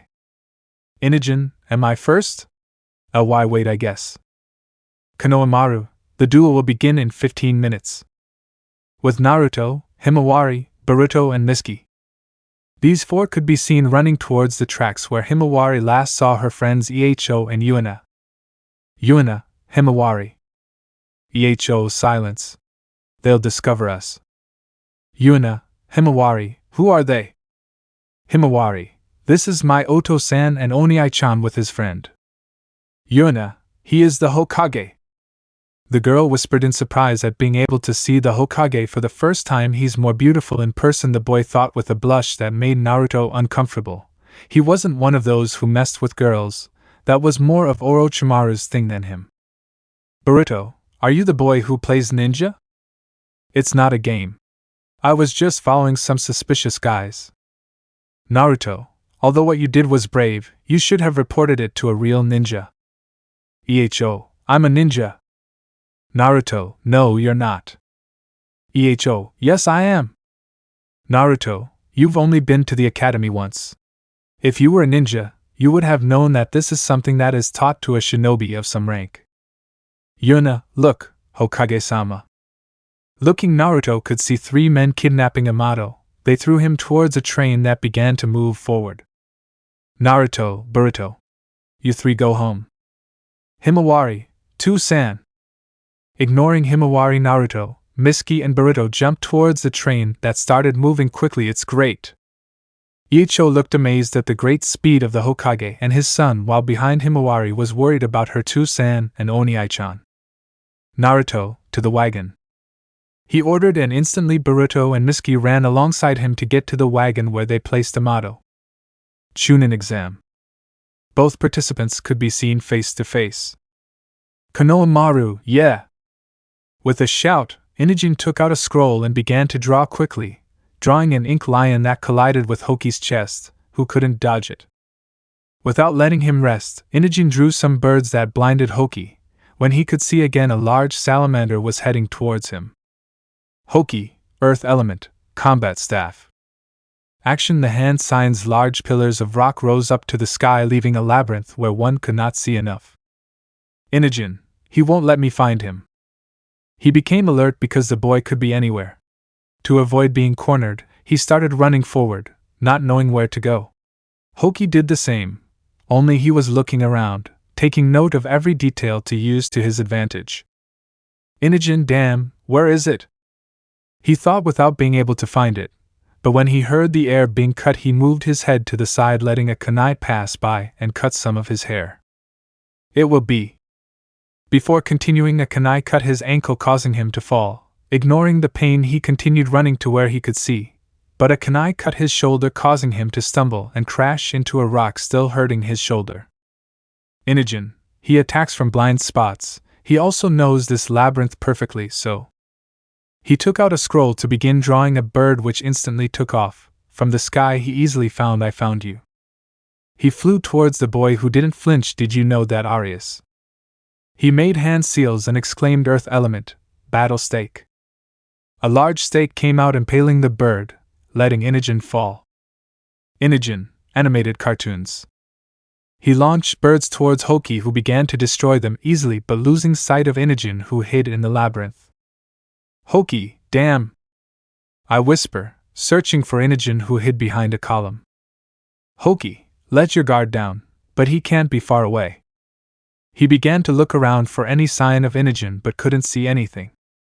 With Inogen, I spent a lot of chakra. With what I have, I won't be able to use animated creatures to fight. Hoki, you're all out of chakra. So why don't you give up? I'm not going to fall for your techniques. Shikamaru, who do you think will win Naruto? Naruto, well, I'm going to Kakashi. Sai, it's Hoki. In the Hokage stands? Naruto, yes, to Hoki. Although Inogen has proven to be very intelligent and lacks the chakra or strength necessary, even if he wins, he won't be a chunin. Shikamaru, that's true. Hoki has demonstrated skill in tracking, deception, ninjutsu, and decent taijutsu. Naruto, I think we already have our chunin. He smiled at the boy's skills. He looks like a little Kakashi, serious, skilled, and has a mask that hides his expressions. On the battlefield. Hoki, I just have to find a blind spot within my reach. With that, he started running around looking for Inogen everywhere, taking note of every detail in case there were any signs of cheating. He kept looking until he saw one of Inogen's drawings on the wall. I found him. He ran towards the blonde from behind, jumping, and took out a kunai to stab him in the back. But Inogen saw his back turned, and with a hand seal he entered Hoki's mind. In the Hokage stands? Naruto, he's lost. With that, Shikamaru started thinking he was talking about Hoki while Sai smiled next to him. It doesn't matter, he wouldn't have been a chunin. Shikamaru was confused by this. He had said a few minutes earlier that Hoki would be a chunin, unless he was referring to Mini Kakashi. His theory proved correct when Inogen yelled as he tripped, leaving him invulnerable to Hoki, who placed a kunai in his face. Konohamaru, the winner is Hoki take Torai. Get down for the next battle. With that, all the participants came down, also a nervous Sarada because Boruto and Miski have not arrived yet and the second battle will begin. Sarada, it could be one of them. Konohamaru approached the container and took out 2 scrolls that he opened. Second fight, Iwabi Yuino vs Wasabi Izuno. With Naruto. Naruto, here we go. They crashed into the door, destroying it, but upon entering they could see that there was no one there. Boruto, there is no one. Miski, maybe they went down the road. Naruto, there's something strange. We'll wait until we get to the station. If they go down the road, some shinobi will catch them. Naruto sat in the train car, and Boruto and Miski followed suit. They reached the station, which was suspiciously empty. Naruto, Miski. Miski, yes? Understanding, I let out a white snake that entered towards the station. Beloved is here. Naruto, well done. Let's go. They entered following the trail of Miski's snake, and upon arriving they found a lover sitting in front of some suspicious men. Miski, what do we do if your beloved betrays us? Naruto, cut his throat if you get the chance. He responded without interest, seeing how Amato was very calm. He hasn't killed him because he had that same attitude when Ishiki revived, and as a child he was always calm. Maybe he is betraying them, or he is just very calm. Naruto, from what he could notice, they captured him so that he could make some kind of invention for them. They treated him very well to kidnap him. He thought with a drop of anger, as he saw the man almost kneel before his beloved. Hearing his beloved's words, Naruto transformed into chibi form. Do you owe Konoha? You don't even believe that one. Without waiting any longer, Naruto sprang into action. Creating a trench knife, he threw it into the air and then kicked it toward the old man, who couldn't see him, but luckily for him, one of his guards blocked it. Taking advantage of the distraction, Miski stretched out his arms to pull Amato towards him and left with Boruto and Naruto. Before leaving, Boruto threw a kunai with an explosive tag that exploded instantly. Boruto, are you okay, old man? Beloved, they could have rescued me earlier. Boruto, hey. Beloved, anyway, thanks. I thought today was the chunin exam. Didn't you have to attend? Boruto, hey. I completely forgot. Naruto, I have a clone, although he must be sleeping. Miski, if we hurry, could we make it? Naruto, he accompanied them. With that, everyone ran away, leaving Amato sweating a drop. In the chunin exam, Naruto's clone was bored. He thought the other fights would be just as skillful as the first one, but they weren't that bad. In the second one, the Wasabi boy fainted from exhaustion from building a giant cat to motivate the Wasabi girl who didn't trust her clan's techniques because it was a mid-range clan. To save the Wasabi boy, the Wasabi girl activated her clan's ability, which was a giant cat in giant form. Although the girl won, she sadly won't ascend because she didn't show anything interesting other than the ability, which weakened her just by using it. The second was better than the previous one but worse than the first. Although Chaozu was very skilled in hand-to-hand combat, the Sharingan wasn't much use if your speed didn't surpass it by much. He barely managed to compare with her speed when she used her Akimichi clan's butterfly ability. But he ended up losing in a clash of skills. The third one is just beginning. Naruto, Rasengan vs Chidori is better. He grumbled when he saw that a simple fist matched the Chidori, the technique that equals his Rasengan, but he comforted himself with knowing that Terada's Chidori is much weaker than Sasuke's when he was the same age. Kurama, Sarada. Naruto, yes, Sarada. Isn't it the same? Kurama only sweated a drop. Clone or original Naruto would be forgetful. The only thing the idiot didn't forget were the techniques, and now his children. Konohamaru, Miski vs Uzumaki Boruto. Come down for the fight. Naruto looked strangely at the stands but couldn't see Boruto or the young Miski. Something strange. The young man has always been polite and punctual, except when he is with Boruto. The boy with Boruto always goes through crazy things. Naruto, Boruto is a bad influence. Shikamaru, what should we do? Naruto, disqualify them. If they can't arrive on time, they are not worthy of the rank. With that, Shikamaru signaled Konohamaru, who acted Boruto. Uzumaki and Miski were disqualified for non-existence. Next match, Denki? Naruto just sighed in exhaustion. Being a father at such a young age is taking its toll on him. I thought I would be a father at 200. He muttered with a drop because his most idiotic version married very young. The 33 years he had for him are like 3 years that he could have spent from planet to planet investigating and having fun. The clone would continue thinking until he was hit by the original Naruto, who absorbed all the information. Seeing that almost nothing was interesting, he just sat down, taking advantage of the fact that Shikamaru and Sai were having something to drink during the 15-minute break. Naruto, leaving that aside, do you think the boy can ascend? He asked his trusty mental friend, who only snorted. You're joking, aren't you? The boy is just full of metal. No matter how much technology advances, hand seals and taijutsu will be superior. They just have to put in the effort. Naruto, that's true, but sadly few believe that. I'm afraid that in a few years the shinobi world will be all ninja tools. No one will use real ninjutsu, and that will be the day this planet ceases to exist. Naruto, I wish everyone wouldn't forget how cool it was to try to learn ninjutsu and taijutsu, not to entrust it to machines that you could destroy with kunai if you had good aim. Naruto, well, he won't be promoted to chunin, but he can help in the ninja tool department. Shikamaru only knew the reason. He didn't explain anything to the young people to see what their choices of combat strategies would be and if they would bring technology.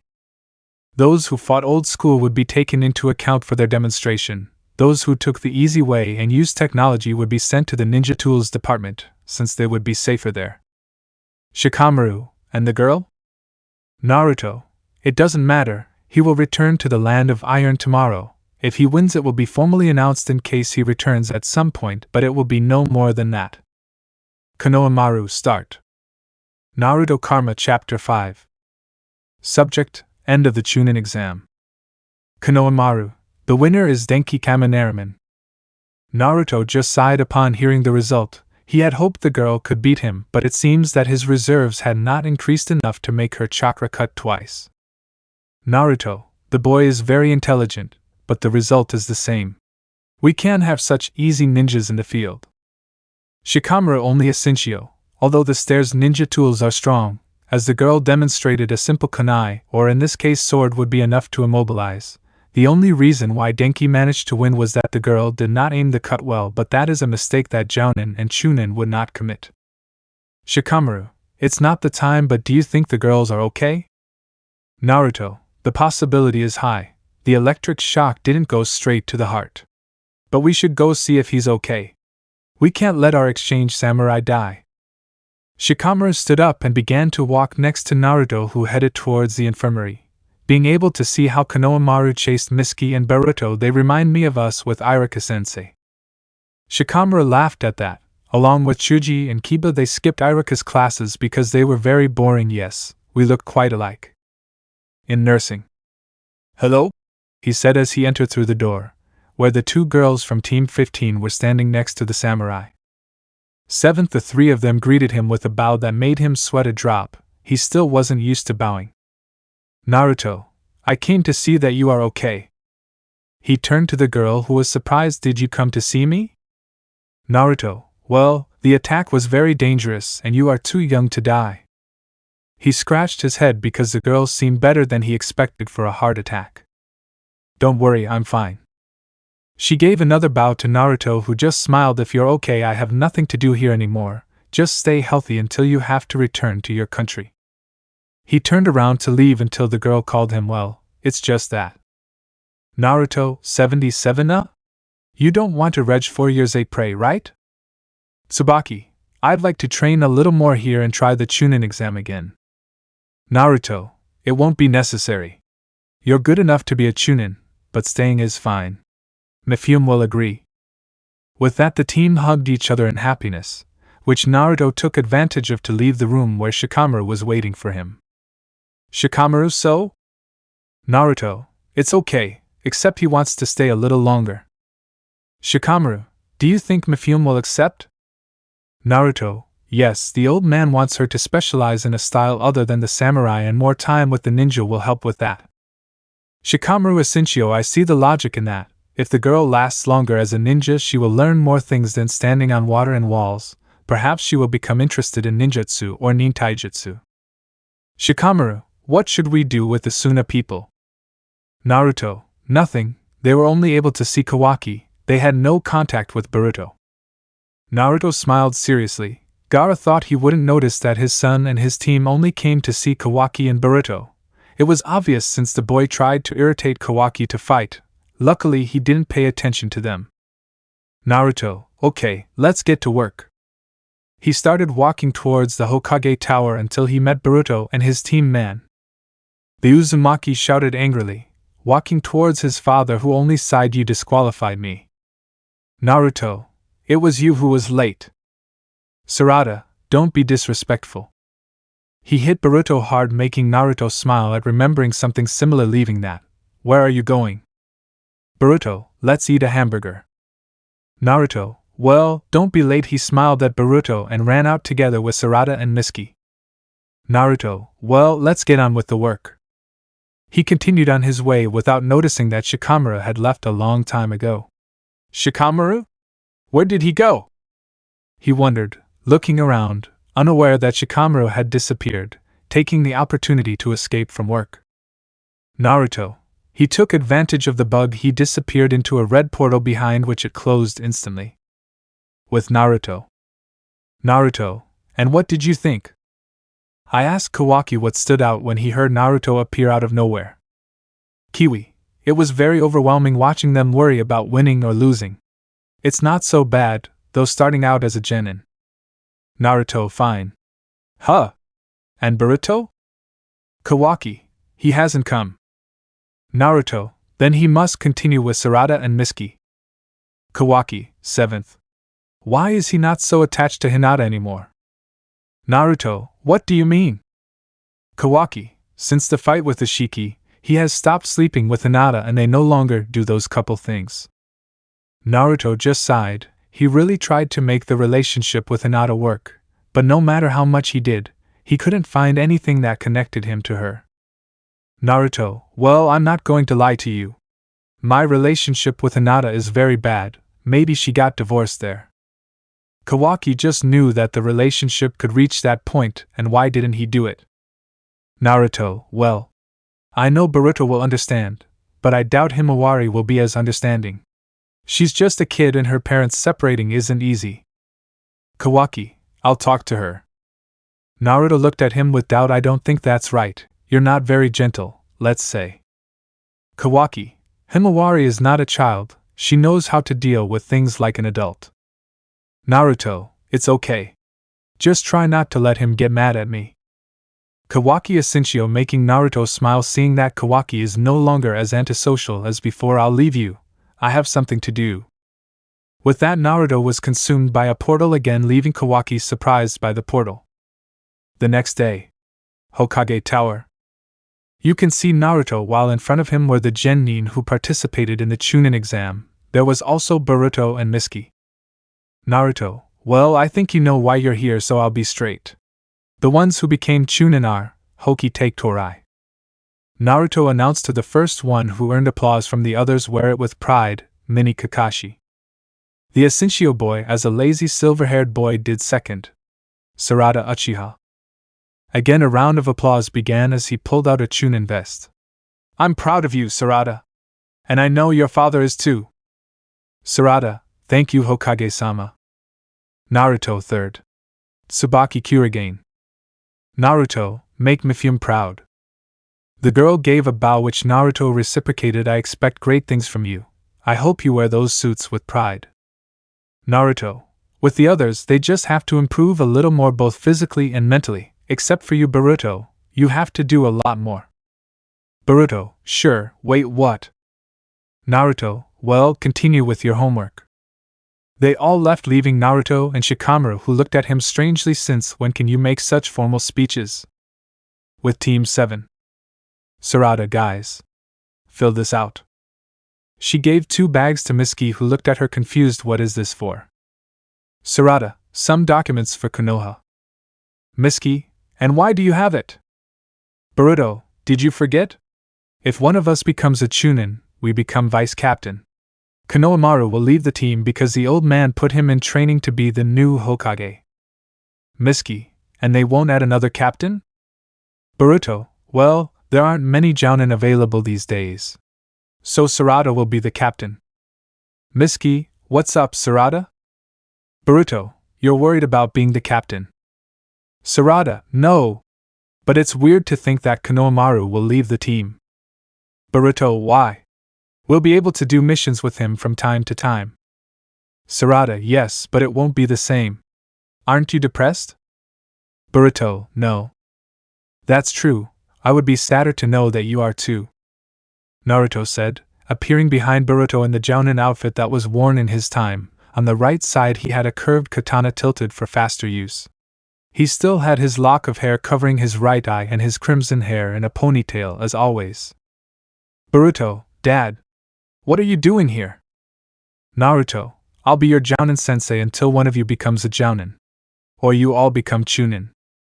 Sarada, so who will be the Hokage? Naruto, Kakashi will cover for me while Konohamaru trains with Shikamaru, he said, remembering Kakashi's expression when he was forced to take the position. Sarada the 6th. Didn't he retire? Naruto, yes, but it will only be a few months until Konohamaru takes the mantle or someone else does. So, what were you planning to do now? Boruto, we were going to visit Konohamaru. Naruto, Konohamaru? He's on a mission escorting a couple. Sarada escorting? Were the people important? Naruto, no, but he was free. Mitsuki, then he won't be there for Sarada's ceremony. Naruto, I regret that. But they can do whatever they want, they have the day off. The boys attended without much enthusiasm, which Naruto noticed. But knowing there was nothing he could do, he left in a sunshin. 10 hours later. Boruto, they attacked Mirai. Boruto opened the door, seeing his team along with Naruto watching Mirai being healed by Naruto. Sarada, SHI. She was poisoned. Mom's taking care of her. Naruto, don't worry, it will be stable in Sakura's hands in a few minutes. Boruto, and Konohamaru? Naruto, only Mirai came back. Boruto, what? Wasn't it a simple mission? Naruto, yes, Mirai could do it alone.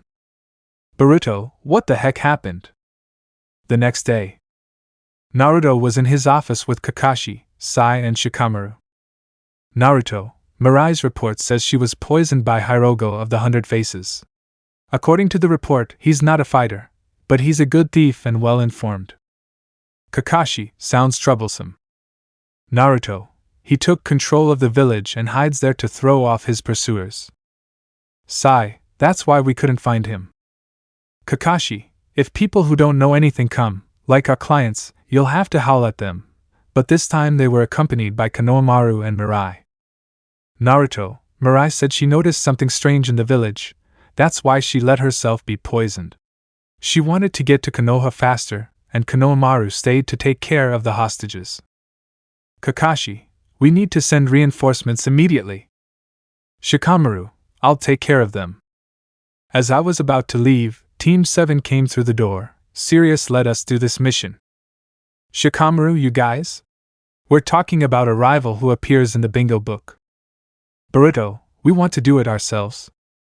Naruto, okay. Naruto agreed, making everyone look at him. Konohamaru didn't let himself be caught just because. But I'll go with them. This time he turned to Team 7, who gladly accepted. Kakashi, okay. We're counting on you. Team 7, yes. Naruto, see you at the south gate in 10 minutes. The redhead announced, disappearing as Team 7 did the same. 10 minutes later. South gate, Konoha. Naruto, okay, let's go. The redhead ran off at high speeds while behind him, Team 7 followed him happily. Stay alert. This may be your last mission as Team Konohamaru. Yes. The young men agreed, quickening their pace. 4 hours later. Naruto, they have him tied up, he said, looking through a telescope at his student, who seemed to be captivated, but he knew better than anyone that Konohamaru was only pretending, he just didn't know why. Miski, and the hostages? Naruto, there are 2 hostages, they must be the customers. But Konohamaru should be able to do this alone. Boruto, what is he thinking? The donkey wondered to himself. Taking the telescope, he looked at the village, and could see that the whole village was covered, but he noticed something strange. It doesn't seem like they are all bandits. Sarada, that's true. It seems like they're forced to work. Naruto, Konohamaru may want to liberate the village. Boruto, what? Sarada, are you pending something? He said, seeing that Konohamaru looked at the sky, maybe rain or fog or. Naruto, in the direction of the wind. Naruto said as he looked at the sky, where the wind suddenly changed from west to north. What is his student up to? Like Konohamaru. Konohamaru was hit again by one of the men. Are you ready to talk about their detection system now? Konohamaru, you should ask me like that. You don't have a girlfriend, do you? Don't talk to me like that. In anger, the subordinate smashed Konohamaru's head on the floor, then stood up. Hyogo, it's useless for us to keep trying. Hyogo, I didn't expect anything less from a Konoha jounin. You can handle your own pain, but will you be able to watch others suffer? Konohamaru, don't do it. Hyogo, I like that reaction. You're very naive, he said, while behind him one of his subordinates broke off a sharp piece of wood and used it to aim at one of the hostages. Subordinate, okay. Which one do I start with? He laughed like a psychopath, scaring the hostage. If you want to help them, tell us about the detection system. Seeing no response, the subordinate lifted the piece of wood. Stop! Then tell us. I wait for an answer that never came, so I tried to attack the woman again, but a voice used that his attention was diverted towards a hooded woman. The woman was a redhead with her hair in 2 pigtails and her eyes were blue. Subordinate, who are you? Strange woman, I got lost while traveling. I found this place as the sun was setting and was hoping you could help me. Subordinate, you've arrived at a good time, miss. You can stay as long as you like. Hyogo, wait. He stopped his subordinate, who started walking towards the strange and suspicious girl. Who are you?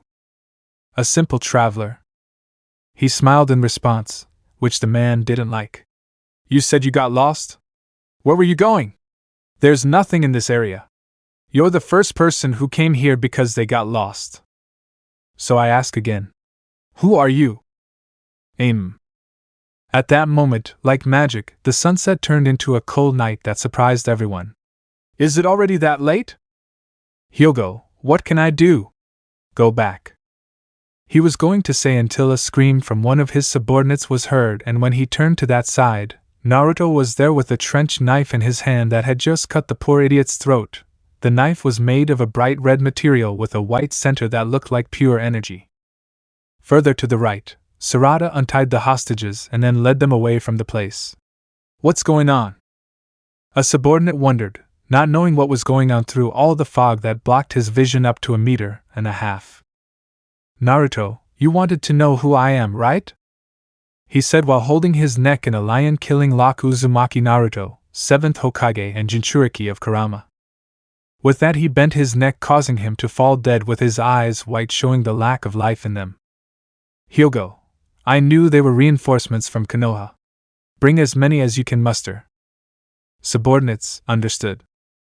He said as he ran off to bring all the reinforcements possible to fight the Konoha ninja.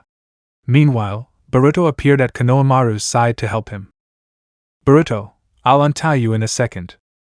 He was going to say until he saw Konohamaru finish removing the rope, which surprised him. Quickly, Boruto. They have many hostages.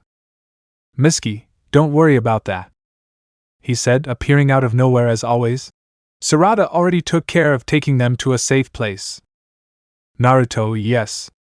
Only you are missing, Naruto said, appearing in front of Konohamaru, who looked at him surprised. Naruto-sensei. Naruto just smiled but then jumped up and zapped him on the head. That's Naruto and I for you. Konohamaru, why yes. Naruto, we just have to finish them off. We're waiting for your orders. You're the team leader. Konohamaru, fine. Let's finish them off.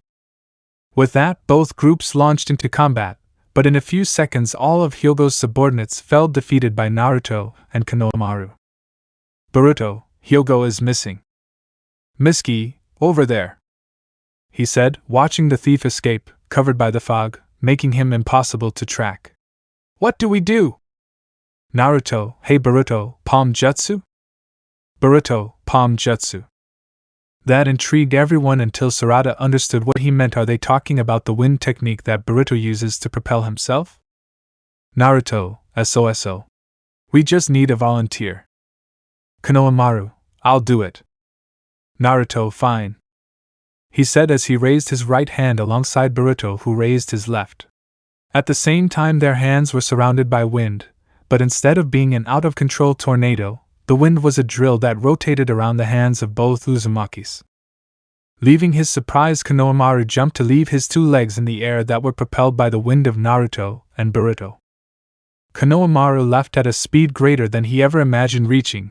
In less than 0.1 second he already had the thief in front of him, who was hit by a Rasengan that sent him crossing the forest where he was. Naruto with Karma Chapter 6. Topic: Training. Boruto, Shikadai.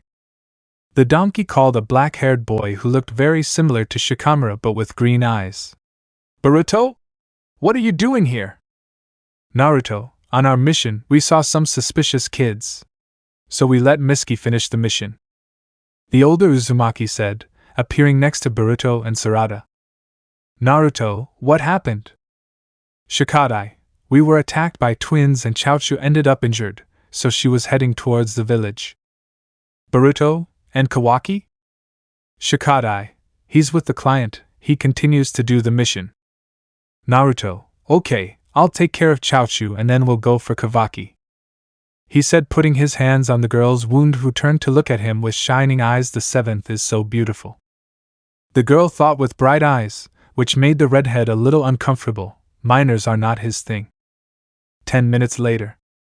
Boruto, Naruto and Shikadai Ivan on their way to Kawaki, who was going to be stabbed in the back by a large Fuma shuriken. Naruto, Boruto. Boruto, yes. He leaped forward, wielding a Rasengan in his hand, which he used to destroy the shuriken. Seeing the distraction, the attacker attempted to run but was caught by Shikadai's shadow. Kawaki, damn, he said, creating an arm with a strange material that he used to hit the purple-haired boy's chin hard, and then hit the ground again respectively. Naruto, you can leave it with me, he spoke, falling heavily on top of the unconscious man. Without waiting for a reply, his hand turned into something resembling metal, And with that, he delivered a strong punch to the unconscious man's face, causing him to explode with blood, staining his face a little and making a puddle on the floor. Standing up from the now corpse, he turned to look at Kawaki, who was holding the almost dead client. He couldn't save him. His medical ninjutsu was only average at best, as he had never been interested in him, as he could regenerate almost completely. Naruto, knowing how hard it is to lose a person you considered a friend, so quickly decided to give him his space, until they have to continue the mission. 1 hour later. Kawaki, step aside. I promised I'd hand her over. Shikadai didn't make the slightest movement. You won't hand anything over in that state. Kawaki, don't try to stop. Shikadai, I never said I'd try. We're going with you. 1 hour later. Naruto, are we close? Kawaki, yes. He replied as some kunai fell in the direction of the group that were blocked by an invisible barrier made by Naruto, who had his hand extended. In front of the group, 6 shinobi fell blocking the way. Were they chasing us? Naruto, we'll take care of it. Go hand it over, Kawaki. Kawaki nodded and ran off, leaving Naruto, Shikadai, and Boruto to fight the ninja from the land of calm.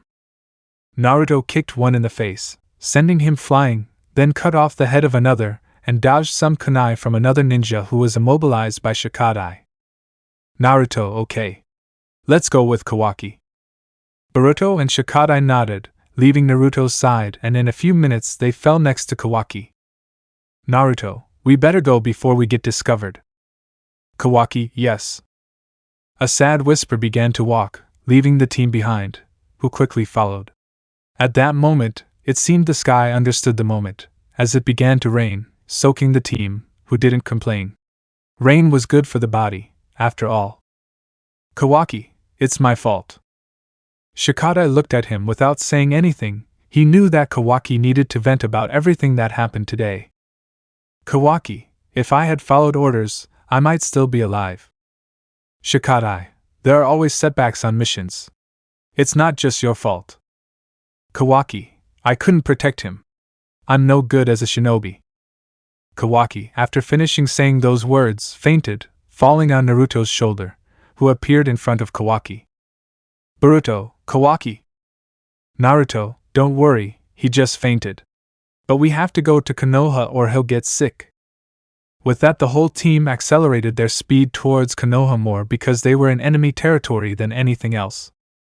The next day. Konoha Hospital. Naruto, you're okay? He asked Kawaki, who was in the hospital bed with the hospital clothes. Yes. It was his response that Naruto ignored. What is this? He asked, seeing some takoyaki in many shapes and flavors. Boruto brought them for you. He said they're your favorite food. Kawaki took them and started eating some that he noticed were jelly. Naruto, I'll leave you. I have some missions to complete. Naruto disappeared into a red portal, causing Kawaki to look at him, still surprised. The 7th can create portals without activating karma. Only Jigen could do that, and that's because Ishiki was the one controlling the body. A human shouldn't be able to do it. Later. Hokage Tower. Naruto, why did you call me? I asked Kawaki, who was atop the Hokage Tower. From what Shikamaru told him, Kawaki had a conversation with Shikadai about the shinobi life. It might be about deciding whether to take a good or evil path. Kawaki, I want to repeat the test to become a shinobi.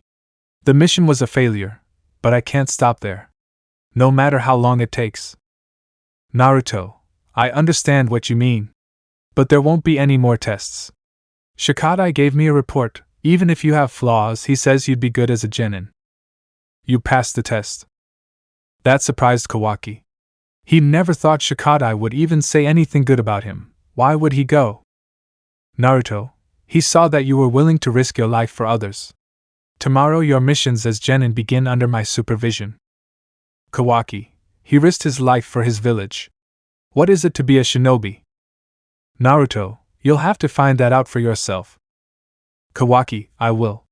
And I will become as strong as you. Naruto just smiled as he continued on his way to the portal that opened in front of him. 4 days later. Kakashi, Kawaki will be joining Team 7 starting today. I know it's an unusual formation, but I think it will yield results. Boruto, I'm counting on you, Kawaki. Kawaki, don't get in my way. Boruto, hey! Don't be arrogant. Rookie! Naruto just smiled as he watched Kakashi and Boruto fight like they always did. Their brotherly relationship is growing stronger, something that makes any father happy. Kakashi, their first mission is to escort Akatsuki to the Mist Village. But this time Naruto won't be accompanying them. Hearing this, Naruto looked at his sensei in doubt. A few days ago, something strange had begun to happen in the Mist Village. Perhaps this mission is more than just an escort. Then why wouldn't he go? Boruto, it's not much different than the previous ones. With that, Akatsuki entered, happy to have his master escort him. Don't say that. I was invited to see the new fog reactor. Boruto, what can I do? At least I'll see Kagura. Shikamaru, several bandits may attack the ceremony. Sarada, is that why they chose us? Kakashi, yes. We receive dubious information every day. Although most of it is false, we still can't ignore it. Shikamaru, we don't know where the information came from, so keep it a secret. Kawaki, let's stop talking and go. Is it far? Boruto, it's on the other side of the sea. Kawaki, sea? 2 hours later. Naruto, reason? He asked without looking at his sensei, who just looked at him with his lazy face. Excuse me. Did you say something? Naruto, this isn't a game. My children are entering potential war territory. Although the words were clearly serious, he showed no hostility or hatred or anything of the sort. That's why Kakashi didn't make the slightest movement, just like any Anbu. He was simply a father concerned about his children. Kakashi, they are enough for this, nothing will happen. It was her response that made Naruto sigh. His sensei would never change. Lazy, slack, and perverted. The latter was demonstrated when he saw his sensei reading an orange book, but he still only smiled at the memory of the book's author. Naruto, okay. I'll see what I do until they get back. With that, a portal covered him, absorbing him, and then disappearing. No one in the room made a gesture of surprise or even moved. It was normal for Konoha to see a Naruto Uzumaki teleporting everywhere. With Naruto was in his hiding place. Whenever he had free time, he came here to train or improve his special capsule. This time he planned to fight face to face against the representation of Momoshiki, Kinshiki, Kage, and Urashiki and Bushiki, who is Urashiki's Akatsuki. Naruto, well, let's see if I can win this time, he said to himself as he looked at the aforementioned Akatsuki. Preparing himself, he assumed his fighting stance, which focused on physical strength. Since he was naturally fast, he simply needed to use his speed to support his physical strength. The pose is to bend down and put one arm up with 2 fingers raised, while in front you put one arm down with the same 2 fingers raised. Begin! Naruto, hearing the voice he'd always heard in this room, launched himself at the Akatsuki, who did the same to him. It was truly the first time he'd fought more than one Akatsuki. I just hope I don't die. Naruto quickly launched himself at the easiest one so far, which was the Bushiki. When he arrived in front of the big horned man, he had to jump to avoid a giant hand. Unbothered, Naruto kicked the Akatsuki in the cheek, sending him flying. He was about to attack again, but had to jump when he saw some gray bones colliding in his previous position. Striking his gaze, Naruto turned to Kage, who for now would be the most problematic, only because of her attacks that instantly bind. Stopping to think, Naruto raised his hand to summon a large rock dragon that filled with magma at his touch. Next to his dragon, a great golem made of the same material emerged and fought face to face against his dragon, but barely managed to win. Ignoring the fact that he won, he summoned trench knives with the shiny material and instantly blocked the blow of a Kinshiki axe. The blow was so strong that it sent him flying to crash into a rock. Ignoring the pain, he moved to the right, dodging a large white wooden dragon launched by Momoshiki. Naruto, you're barely a clone and I already want to slit your throat and feed you to Kurama. The clone seemed to understand that, and smiled like the real one did. There are times when I'm afraid of being loved.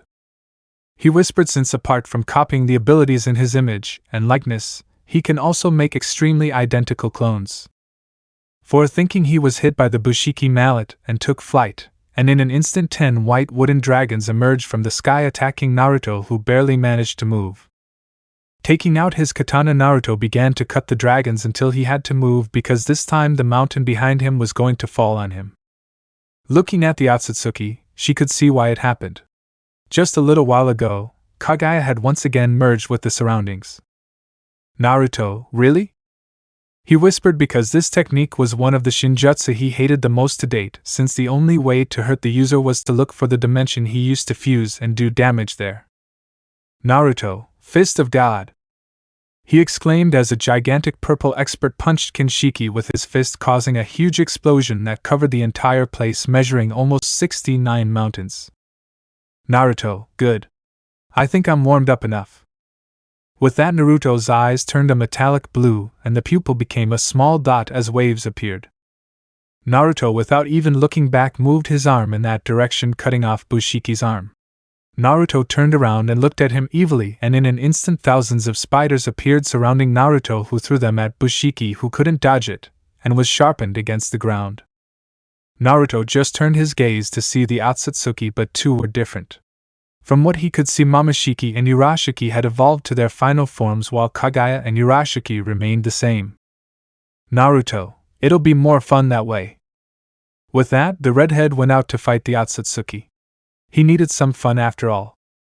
1 hour later. All the Akatsuki could be seen on the floor, while a very injured Naruto stood with a scythe created by the strange material. While he had a strange change, his hair turned white along with his eyes a red color. His hair seemed to stand up a little more. Another thing was that Naruto lost his right arm, which regenerated into a fraction of eyes. His left arm, which seemed like metal, returned to normal, as did his right arm. Naruto then fainted, leaving that strange form, and the audience, noticing that the battle was over, made the Akatsuki and the entire landscape that was created disappear. 10 minutes later. Naruto, my body hurts. Uzumaki complained as he woke up, very, very sore. I won't fight everyone at the same time again. Kurama, and that's without even facing Iriki. He said, unaware that he mispronounced the name, as he usually did with people he didn't like.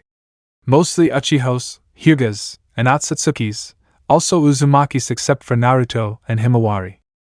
Naruto just ignored that his friend just mispronounced Ishiki's name again to stand up and walk slowly towards the special capsule. Although he could have easily won, he trusted his abilities and didn't decide to activate karma until almost the end, when they already had him cornered.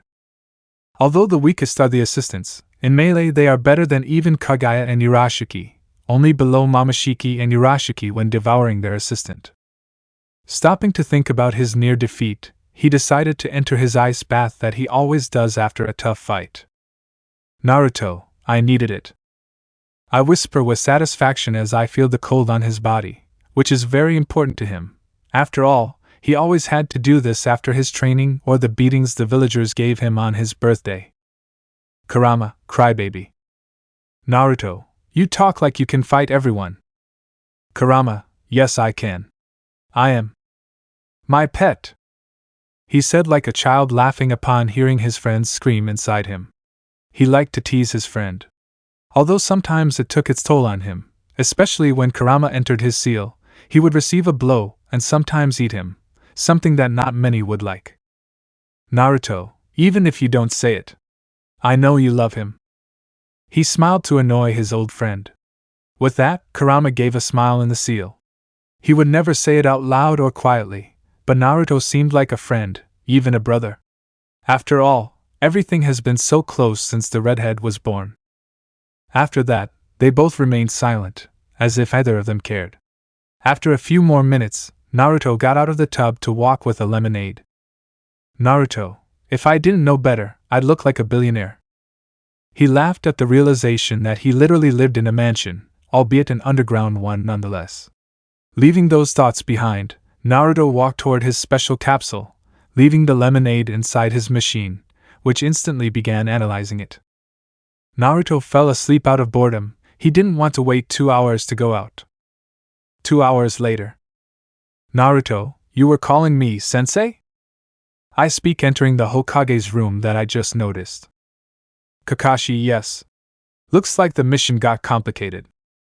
Naruto, what happened? Kakashi, the Funato clan. It was his only after he made Naruto sigh. The Funatos are a clan from the country of water who consider that their country should change to one of pirates. Take the SE and that nonsense. Naruto, just that. Although the Funatas were strong, they should not represent a problem for the country of water. Even the current swordsman would be more than enough to defeat them. Kakashi, it seems someone is infiltrating the troops. It's unknown if it's one of the swordsmen or one of the civilians. Naruto, and you want me to go help? Yes. You'll be able to handle this easily. Naruto, fine. But he'll be back after helping them. I'm not even in a position to escort Katasuke. He's too interactive, and he'll always get mad at me. After Naruto said that, a portal appeared behind him, easily consuming him. As always, Kakashi continued with his work, ignoring Naruto's teleportation. With Team 7. The team could be seen searching for the culprit of the murder. Although everything points to the culprit being the big guy, they still couldn't convict him since they could have taken his weapon while he was sleeping. Behind Kawaki, a portal opened, letting Naruto out. He just watched his son rummage through some boxes. Who would be so stupid as to hide in a box? A true shinobi searches among the innocent, and sometimes among his allies. Naruto, what are you doing? I asked Kawaki in astonishment, who, out of fright, tried to hit Naruto, who blocked it with his bare hand. 7th. Naruto, the same. He shrugged his shoulders dismissively at Kawaki. So, what happened? Kawaki, someone killed the ship's captain. While everything points to the Miss Swordsman, we're not sure. Naruto, and have you seen anything strange, in any of the boys or in the civilians? Kawaki, well, the news of the driver's death spread too quickly even though we were the first to see it, and no one told anyone. Naruto, the news spread instantly but none of the witnesses were the ones who did it. Naruto smiled at the information. The culprit is in his hands without even trying. Call him team, I have something to say. Kawaki did the aforementioned as he left the room to gather the team. Naruto, seeing this, simply left the room and walked in the opposite direction to Kawaki. Upon reaching the end, he could see the exit door to the meeting and the bathroom. When he was about to open the first door, it was opened by a blonde girl who was about his age. From what he noticed at a glance, it had to be one of the Fog swordsmen. Perhaps because of his sword, he had already faced and met the previous owner. Naruto, hi. Before finishing a cut, it was mandatory that he retained it without problem. The girl smiled, something that confused him, but when filling the sword with rays he understood. But even so he did not flinch because these rays would barely be rank C+, they are not a big deal. Naruto, and why are you attacking me? I don't remember escorting you to the ship, and I was the one who evacuated all the civilians. Naruto, I'm a reinforcement from Konoha. Looks like this mission has gotten out of hand. The girl only frowned at the insinuation but still stopped forcing the sword, which Naruto understood and released it, showing that her skin was barely pierced. Naruto, seeing his cut that healed in seconds, the 7 swords of the mist are not very resistant. Even the most vulnerable one like Kurikuribocho can cut metal like paper, and if it breaks at any time you just have to use blood to replace it. Buntan, who are you? Naruto, Uzumaki Naruto. Nice to meet you. With that, the girl looked at him in surprise. It was said that the strongest Kage underwent a change, but she didn't expect it to be so drastic. From a man over 30, he went to a young man of 15 or 16 at most, and was briefly a complete Adonis. Her thoughts were confirmed when a deep blush rose across his face. Buntan, and nice to meet you. He lowered his head in a bow that Naruto denied by placing his hand on his chin, and raising his head. Don't kneel, I'm embarrassed. He scratched his head a little embarrassed, saying this without noticing that the contact made the girl blush more, but due to his idiocy Naruto didn't notice. Dad! Boruto called from behind Naruto, making him turn his gaze towards Boruto, making Buntan turn his gaze in embarrassment. It's the first time he blushes over a boy, As a Kiri shinobi, he repressed his feelings and emotions and shouldn't even see the difference between a man and a woman. Naruto, Boruto. He turned to see Boruto, who was approaching him. Did something happen? Boruto, a witness has been found. With that, the three headed towards where the big guy was to see if what the witness had said was true. When Naruto arrived, he could see the rest of the kids there. Apart from Sarada, no one else paid attention to her, perhaps because they didn't know he was the 7th Hokage. Naruto, what's going on here? Kawaki, the witness says he saw the big guy leave his room and head towards the pilot's capsule while he was going to the bathroom. He pointed out to the witness that Naruto looked at him, and when he did, his eyes narrowed for a second but then returned to their normal form at a high speed. Good. So what do you ask for in order to have the final verdict? I look at the group in general, who only looked at the big guy. He's taking off his mask. Fawns have marks on their faces. If we take off the mask, we'll be out of the situation. Who claimed it was Kawaki, amazed at the big guy who covered his face. Naruto just remained silent, while Bunten watched the scene worried about her friend. At that moment a boy with a mark on his cheek entered. This is Kagura, the Mizuki's assistant and guard of the Kiri prison. Kagura, what are you doing?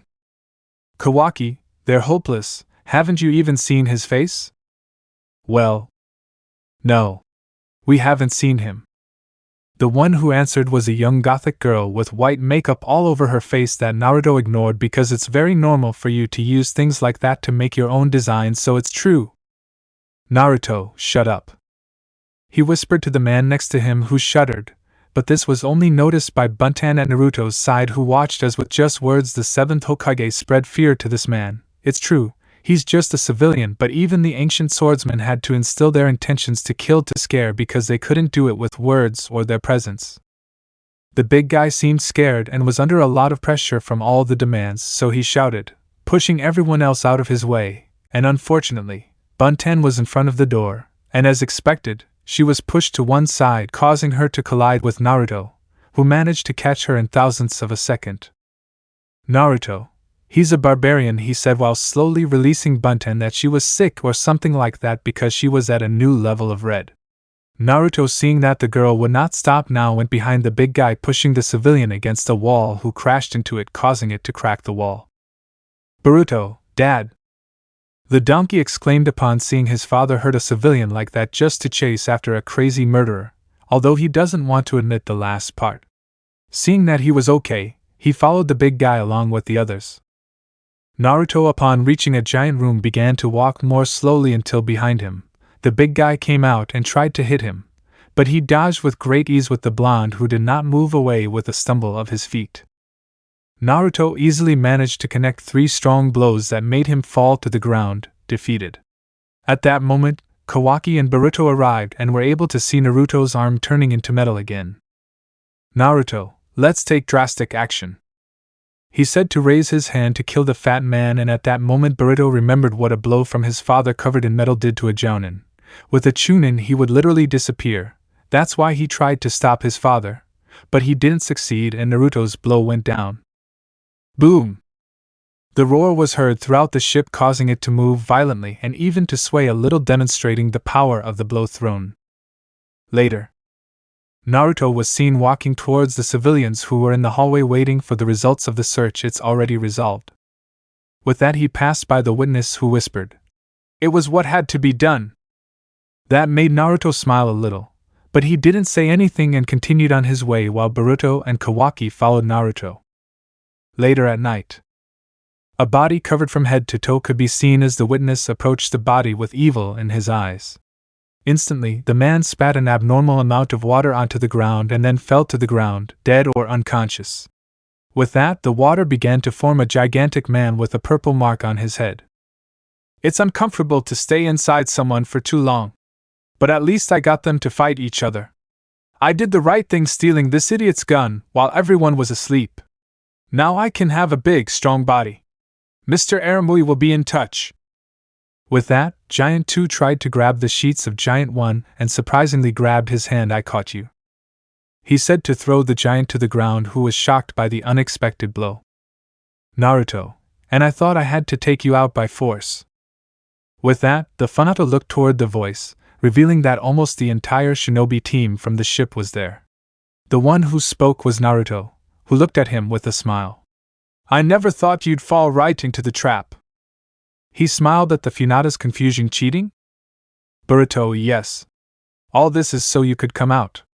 I have to admit, I never thought the old man could make such good plans. That made Naruto look at him with a drop of curiosity. He was only surpassed in strategy by Shikamaru. He literally came up with strategies in seconds, and although crazy, they were effective. I could make plans to defeat a fog swordsman in about 10 seconds and hide the plan well until it is carried out. Iwabi, they told me at the end. Naruto, it's because you don't know how to act. With that, Iwabi collapsed. His idol had just told him he was a terrible actor. I still don't understand, though. How did you know I could be in someone's body? The one who asked was Miski, who always wanted to satisfy his curiosity like his father, Orochigi. When I arrived, I realized two things. The information started to spread too quickly. Within minutes, the entire ship knew about the captain's fort, but no one had mentioned it. That's what I was told. There had been a tip-off or an infiltrator among the civilians. The second is that the bathroom is on the left, and the pilot's room is on the right, and they're separated by 3 walls. Unless you have the Byakugan, you won't be able to see through them. The third is that I felt his negative feelings from the first time I saw him. Boruto, can you feel feelings? Naruto, why do you think I won the 4th Shinobi War? My clones and I scattered around the world to identify the infiltrated Zetsus. If it weren't for me, they would still be looking to see who the imposter is. With the last part he laughed, making it clear that it was one of those bad jokes he always makes. Boruto, give up. Funato, not yet. He said to make some hand seals to disappear in water. Anyone like Sujetsu?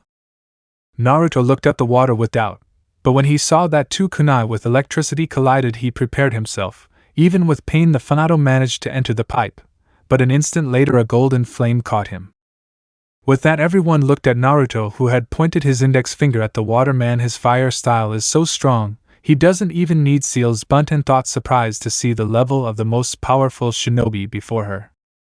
Naruto, we'd better catch him, otherwise he might get to the reactor. With that, everyone headed toward the reactor. Obviously, that's where the Funato is headed.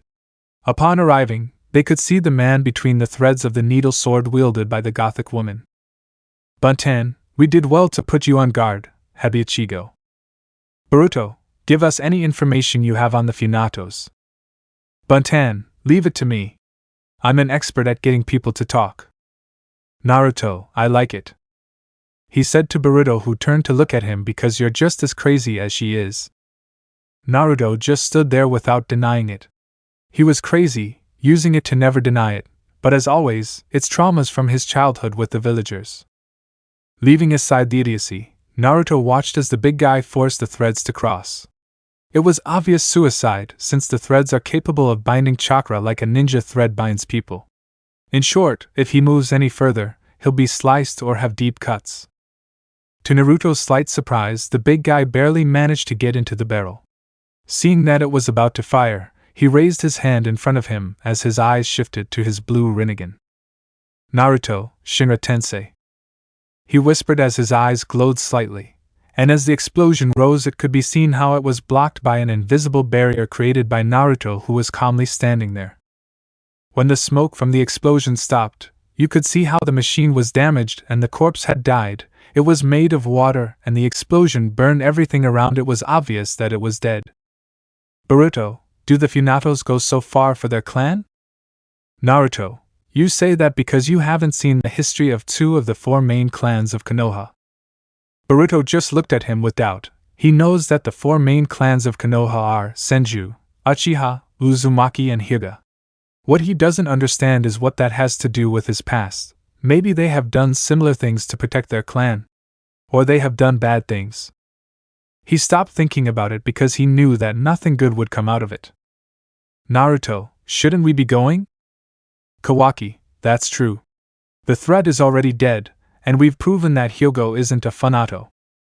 Iwabi, that's right, so what is it that he has under his face? Hyogo, The Funato burned my face a long time ago. That's why I'm scared of seeing blood.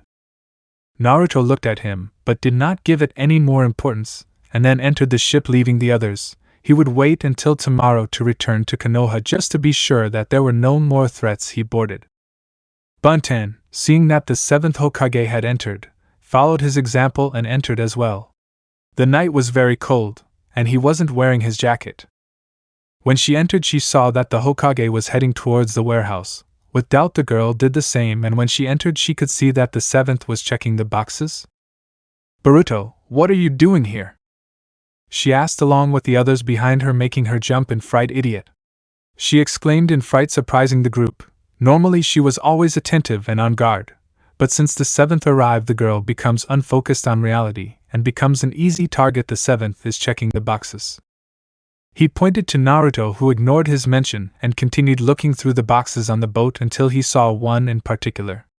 I have it, he said, and grabbed the box with one hand and then threw it out one of the ship's windows, surprising the group with such an action. Boruto, what's wrong with you? Why do you throw food away like that? He shouted angrily at seeing his father throw the food like that. Didn't he know there were more passengers on board? Before he could continue speaking, an explosion was heard in the sea where the box landed. Naruto, if you rob an enemy ship, at least check it for any traps. Pirates can be trickier than ninja. With that, he continued on his way to where he said the captain's cabin was. Upon entering, he went out to the observation deck to see a bit of the night. Things like this are what he always missed about being a shinobi, being able to fight strong enemies, solve mysteries, and above all, help the younger generation become better. Naruto, what will become of the future? You just have to wait. A mocking voice was heard, causing everything around to stop, even a seagull that was flying over the sea. Naruto's gaze cooled as he turned to see a pale man with white eyes, showing that he had a byakugan and bluish-white hair. Naruto, what do you want? I asked the man named Urashiki Akatsuki. This was the Akatsuki who gave Naruto karma and one of the Akatsuki who traveled to Earth and were defeated by Konoha. Urashiki, I can't talk to my vessel. Naruto, no. He responded coldly to see the second man he hated the most again. First was Hiruzen Sarutobi because most of his childhood is his fault. Urashiki, so you don't want me to talk to you about your son? Naruto, I'd rather find out for myself than talk about you. Urashiki, as you wish. But I hope you remember this. Those blue eyes will take everything away from her, and not even you can stop it. Naruto, what do you mean? He said to the air, but he could see that time had resumed and Urashiki had disappeared. He only grunted because Urashiki always did the same thing, saying strange words that had to do with blue eyes and leaving. No matter how much he agreed to obtain information, he always said the same thing. Naruto, I'm starting to hate the future. Naruto with Karma Chapter 7. Topic: Kara returns. 2 weeks later. During this time, nothing interesting had happened. All the missions were normal, and Team 7's training at the hands of Naruto was excellent. The only thing that could be said that was interesting was that Boruto, on a mission, managed to find the 8th inner Karake, which led to an interesting event where he could place some captives in a genjutsu to bring them to the brink of death and reveal their true colors. Naruto could be seen in the training camp lying on Sarada's legs. During training, Naruto had fainted for reasons he didn't want to tell anyone. Beside them were Boruto, Kawaki, and Niski, talking about the mission they had a few days ago in the Land of Rain. A strange group tried to revive the Akatsuki, which they avoided through pure luck and thanks to Naruto, who managed to defeat the leader of the new Akatsuki. Sarada 7th. Naruto, yes? Sarada. Since you also have karma, does that mean you'll also become an Akatsuki? She asked, to which Naruto remained thoughtful until she answered. Ethically, yes. In a few months I'll be an Akatsuki, he said, lying slightly. His real time was 2 months since his karma reached 96%, and it could even be in just 1 month, but that depends on luck. Sarada visibly fell upon hearing this. Both Boruto and his father will become threats to Konoha, and it seems that it is inevitable to have to fight them. They left the conversations for later, settling into a sort of team silence. No one said anything, no one did anything. They simply watched the surroundings and felt the wind on their faces. Until a shinobi with a black blindfold on one eye fell into a tree, which caught Naruto's attention. "What do you want?" he asked, passing Sarada's legs, who did the same as Boruto, Kawaki, and Miski. "Jounin, excuse me, 7th, but some strange markings were found in the mountains, but they don't identify as any shinobi art. That's why we wanted to know if you know anything." Naruto, "Okay," he said, and went out with the Jounin towards the mountains behind the Hokage monument where Shikamaru, some Jounin, and Sai were waiting for him. "Naruto, hey! Shikamaru!" he called as he fell beside the pineapple hair that was looking at some marks that he didn't recognize because they didn't interest him. "Shikamaru, Naruto." "Naruto, and why are you calling me?" "Shikamaru, it's because of these marks. They found them this morning while patrolling this area," he said, pointing at the marks that Naruto looked at, and became serious only to sigh.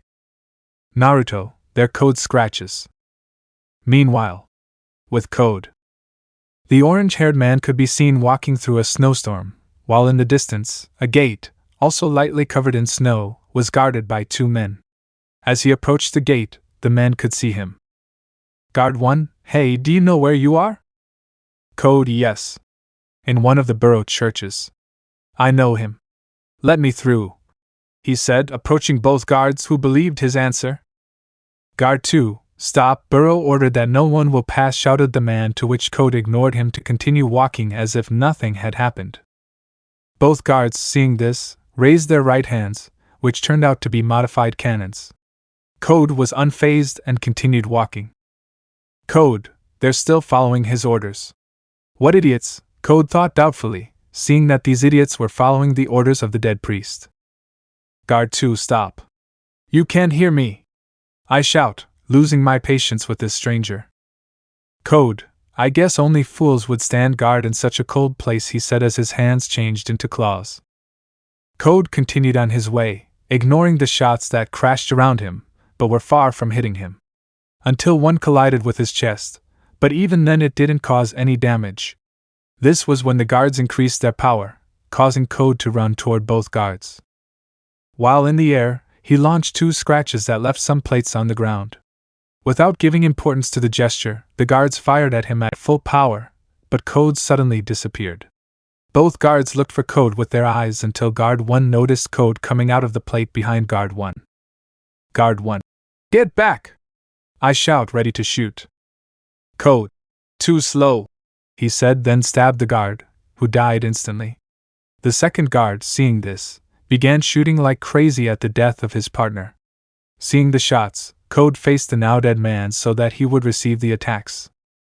And when he reached the nearest plate, he swung his hand, causing the plate underneath the guard to suddenly stick to his chest, and from that place Code's claws emerged and threatened to stab him in the heart. Guard 1. Please don't do it, the guard begged Code, who smiled upon getting what he wanted. Code, so you answered my question. Guard 1. Whatever you want.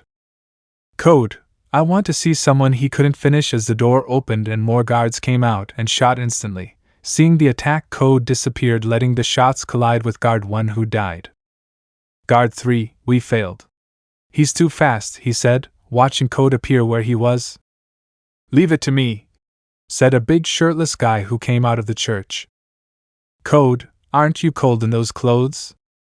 Big guy, I'll show you something that's cold, he said, sticking a syringe in his neck, which made him start to scream in pain and his veins swell and then grow a few millimeters of muscle.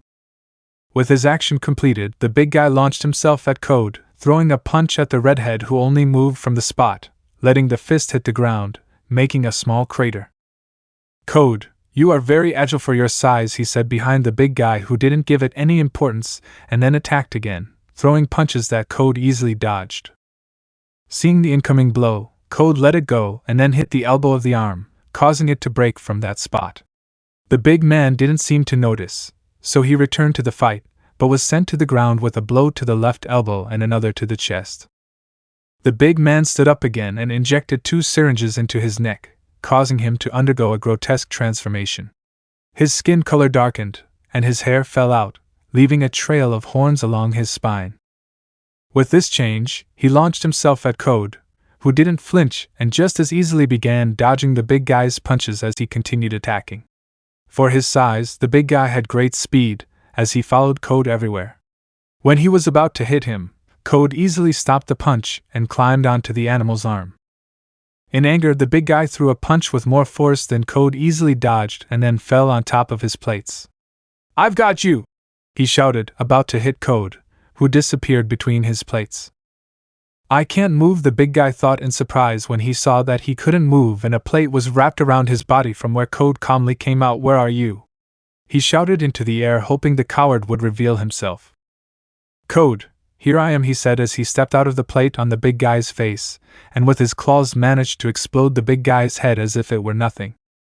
Seeing that their weapon was dead, the two guards tried to flee but were quickly killed by Code. "I finally got warm, but I'm still cold." He blew lightly on his hands, causing a cold air to come out. "Code, I'd better go inside," he said, entering the church. Walking for a few minutes, he entered a room where an old man was sitting with a computer. "Code, hello Bugo." "Code?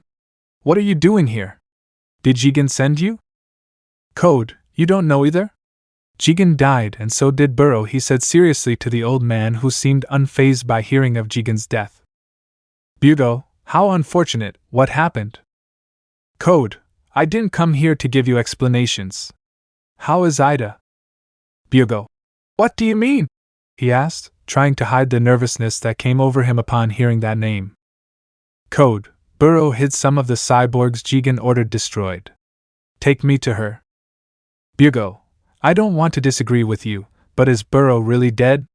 If you made that up." "I was going to say, but a look from Code ISO that scared me to death." "Okay." I scream in fear, leading Code toward a basic room except for a large capsule where a person who couldn't be clearly seen was. "Hello? Ida, the one who knows everything," she said, looking at the capsule with a smile for her new ally. "Bugo, what are you planning to do?" he asked, worried about what the Kara member might do. "Code, do you mind?" "Bugo, of course. It's my job to keep an eye on her." "Code, I don't know what Boran had planned, but it was cursed. I'm really surprised he disobeyed Jigen to keep some." "Bugo, what surprises me most is that you knew something about Ida. Why didn't you tell Jigen?" "Code, I had my doubts even seeing it. Besides, if I angrily kill Jigen, I'd have to finish him off myself, and even I hate finishing off a friend. But who would have thought I'd benefit?" "Bugo, yeah, sure. They'd probably finish it off without even blinking." "Code, wake her up, we'll continue talking later," he said, making Bugo follow his orders to immediately go open the capsule. "Bugo, are you aware of his power?" "Code, the woman who knows everything. That's everything I've heard about her." "Bugo, I don't want to know what you expect me to do for you, but..." "Code, I don't like the way you talk. Get to the point," he said, losing patience with the old man. "Bugo, you won't be able to make her obey you with brute force. That won't work on her," he said, visibly annoying Code, who transformed his hand into claws again. "Code, I'm fed up," he said, and with his claws he tore off the door at once, making all the gas come out under pressure, causing a fog that makes it hard to see well. "If you don't obey me, I'll simply kill you," he said, seeing the silhouette of a person come out of the capsule. The person who emerged from the capsule was a blue-haired girl with dark pink lines. She was wearing a white long-sleeved blouse with black flared mini shorts with stars and crescent moon designs. The girl was 1 meter 68 centimeters tall. Something unusual was that her eyes resembled a crescent moon with a mini sun in the center. Upon seeing her, the old man blushed deeply at the beauty of the not-so-young woman. When she emerged, the girl didn't seem disoriented or lost. On the contrary, she seemed to know what was happening while she was unconscious in the capsule. "Code, good morning Ida. I'm Code." The Kara member introduced himself to the girl, who had a disinterested look on her face. "I'm sorry for waking you up so early," he said, but the girl still didn't answer the question.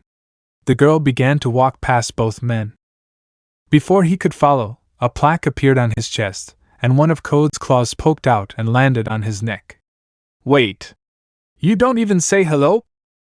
"Code, I was planning on asking you for a favor, but seeing as you're not even planning on listening to me, I'm going to eliminate you in Jigen's name." Try it was the only thing she said, looking at Code, who tried to move his finger to cut her throat, but opened his eyes when he saw that he couldn't move his hand at all. Do you see? You can't, she said, making Code look at her seriously. Ida, I'm sorry, Code, I didn't mean to ignore you. I'm worried that sleeping for so long will make my mouth stink, he said, surprised to Code by his words. Birgo, take him to the bar, he said, to continue walking towards the bathroom of the place. Along the way, Ida found a soldier who pointed his right hand at her, something that didn't even faze the girl. How did you escape, Ida? Ida didn't give it importance and spoke calmly. Will you point something so dangerous at me? She said, to which the guard blushed and lowered his weapon, making Ida smile. Don't tell anyone about me. She attached herself to the boy's face and whispered in his ear.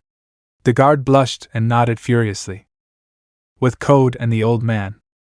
Code, I feel my heart beating faster. Is it love? Birgo, don't ask me. Code, yeah? You don't understand what I feel. Birgo, I understand perfectly, he said, a little scared, something that Code ignored due to his sudden love for Ida and to run away. Maybe she's watching our conversation. Her eyes make me feel like she can see into my heart. Code, the Sharigan gives him the power to see everything. Huh? Birgo, you're wrong. You couldn't attack her before, right? He said, sweating more and more. Code, the Sharigan is amazing, he said, seeming to ignore the old man's entire explanation. It's no big deal, said a voice from the hallway, revealing Ida walking toward the chair next to Code. If you could access all the cameras in the world, would you spend all day watching? Code, what do you see? Ida, it's as if my consciousness were displaced. I can see the past, but I can't see Hades being born. Code, and the future? Ida, no. The present, live, or any moment of the past you choose. With that, her left eye changed a little with the black iris and the illuminated pupil with the center shining like a mini sun. I'll take a look, she said, flying her gaze. Code, can you really do it? In Konoha. With Naruto. Naruto could be seen walking toward his team at the training grounds. Upon arriving, Naruto could see his team meditating. Until Kawaki stood up and attacked Miski, who reached out to wrap his hand around Kawaki's strange arm. Naruto, these moments children, he thought, seeing that they started a pitched war in seconds. Naruto watched as Kawaki and Boruto began to fight, until Kawaki launched a blast of red energy towards Boruto, who had no way to defend himself. Before the attack collided with Boruto, Naruto fell in front of Kawaki and with his eyes transformed into his blue Rinnegan, and the attack was absorbed by a translucent trail. Naruto, don't fight so seriously, he couldn't finish because both boys launched themselves into combat, but this time Boruto had karma active. The fight was unequal since Boruto's superiority could be seen, and in a few minutes he had put Kawaki on the ground. Naruto would have stopped the fight, but he didn't because of a strange feeling. Because I want to kill Code if I haven't even seen him, he thought with doubt, because he had never met Code, but he wants to kill him, and for him it has to do with Ida. Kawaki, what am I doing here on the ground? I'll never be able to protect the seventh like this, he thought, angrily at his own weakness. When he turned around, he saw the seventh staring at him, which only made him angrier to see how his idol, or surrogate father, saw his humiliating defeat. Boruto stood in front of Kawaki as his karma disappeared into the palm of his hand. Something changed when we met. Now I can imagine what's going through your head.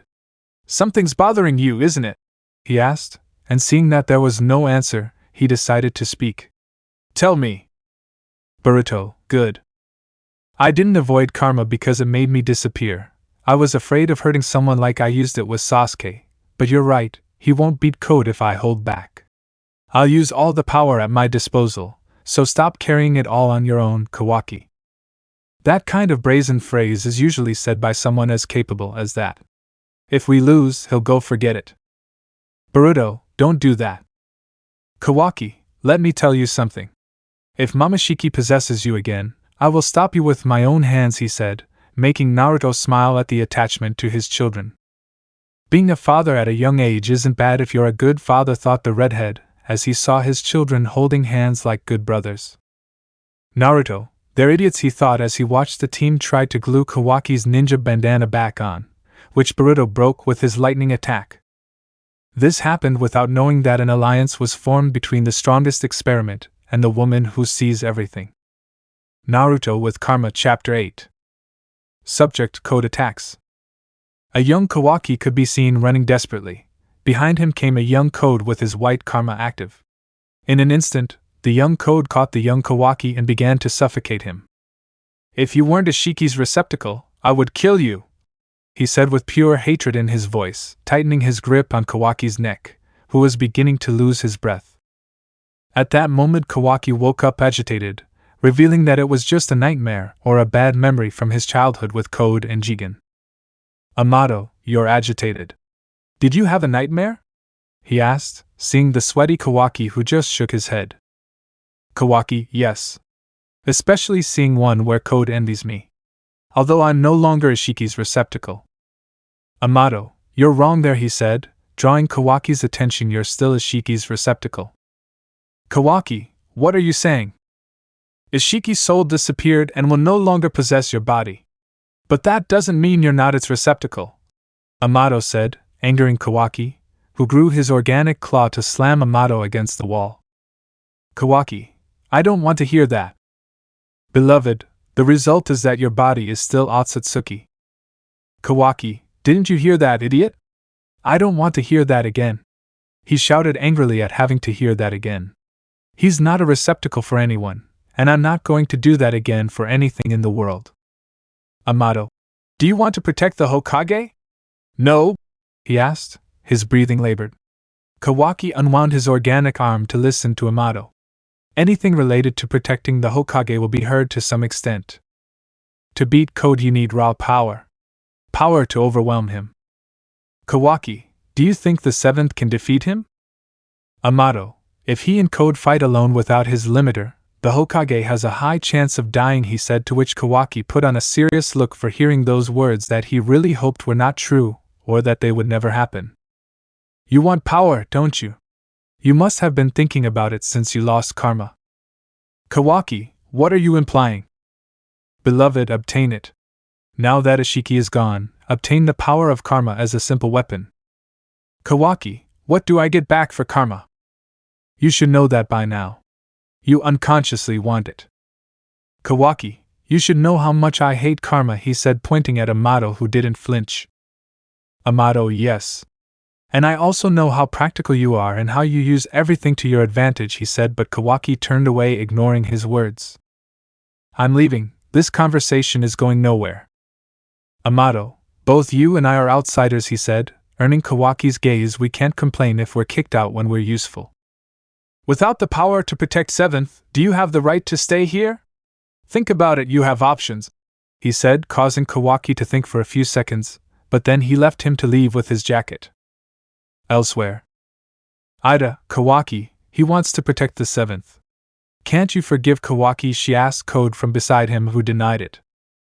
"Code, I'm sorry but no. Ishiki Otsutsuki is my god and they have to pay," he said, earning the look of Ida, who, although she didn't show anything, seemed angry. "Ida, you promised not to kill Naruto," he said, looking seriously at Code, who just stood there. "Code, yes, I know. I'll respect your wishes and make an exception for him. That's why I can't give in to Kawaki. I'll kill him with my own hands." "Ida, okay, but they can't know that I'm involved or Neru will hate me." "Byugo, how long do you plan to stay here?" asked the old man, still scared of continuing to see Ida. "Ida, don't worry. Look, my drink's gone." She pointed at her empty glass as the old man approached. "Byugo, there are a lot of soldiers here. You guys should leave while I take care of everything," he said, taking the glass to refill it. "Ida, don't worry, no one can hurt me." "Byugo, okay, but if you waste too much time, you won't gain anything. If you want the seventh Hokage, you have to take action." "Ida, it's okay. Naruto and the other villages are looking for Code," she said without interest to Byugo, who seemed irritated by her excuses to stay. "What are we going to do?" Code asked. "Ida, let's take our time. An opportunity will present itself, my Sharigan won't let it pass," she replied patiently. "Code, if you could remove my limitation, everything would be much easier." Although together we could take on the Hokage and the Uchiha. Ida, I don't like atrocities or duels. Code, wow, you're so delicate. Ida, that's why we share the same goals. I'll be the eyes and ears, and you'll be the knight who protects me. Code, your knight? Sounds good. What if Naruto tries to kill you when you're alone? It won't happen, she said confidently, which interested Kawaki. Code, Boruto, Kawaki, and Naruto Uzumaki are going out Satsuki. If you don't seduce them, they might kill you. And I'm not interested in that. Ida, I'll introduce you to my other knight, she said, moving towards a room where another frozen capsule is.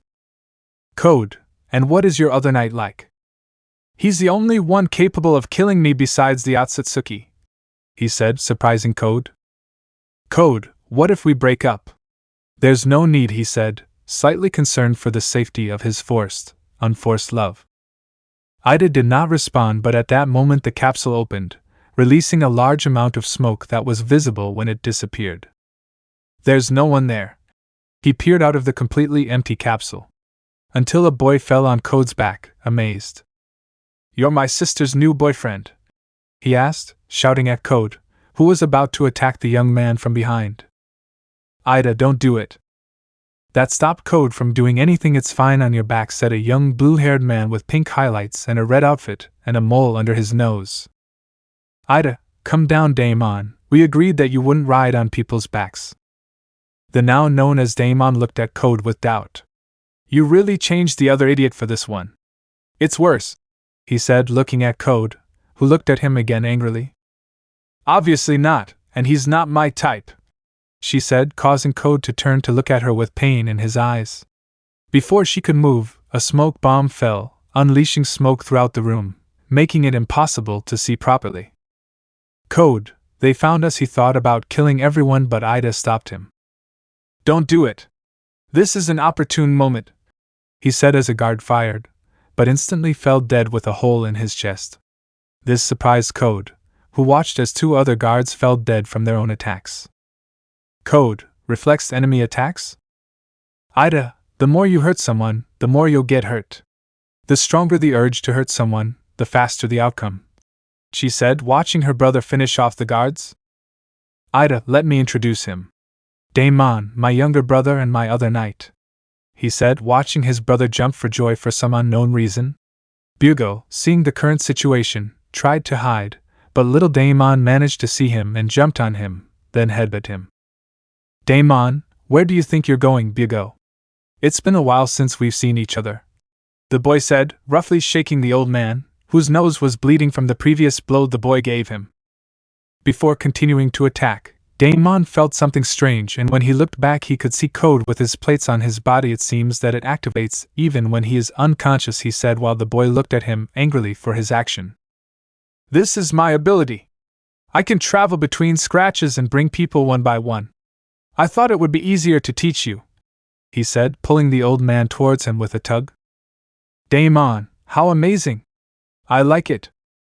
Code, yes, can you tell me more about your ability? Daemon, of course. It's Ida, Daemon TSK. Silence, she said to her brother, who nodded happily. Code, how little you trust me. Somewhere else. Konoha. Kawaki could be seen on the Hokage monument, or more precisely, on the seventh head. I hope that's not your Senna. Hinata already prepared the food. Naruto appeared behind Kawaki, who didn't flinch. I'm tired of her. I needed a change, he replied without looking at Naruto, who just smiled. Naruto, what an unbelievable lie, you never leave a grain of rice. Kawaki, I like coming to see the village you protect so much. Though there's no place for me there. It was a peaceful place until I, a troublesome outsider, arrived. Naruto didn't flinch at those words.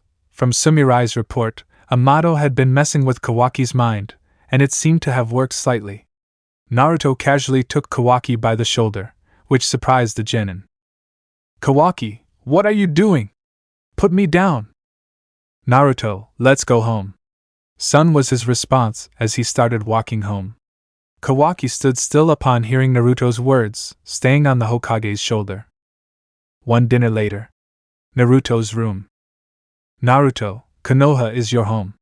If you don't believe that, it's because I did a terrible job as Hokage. Sorry, he said to the boy sitting on the couch who was staring at the bandana in his hand. Don't worry about Code.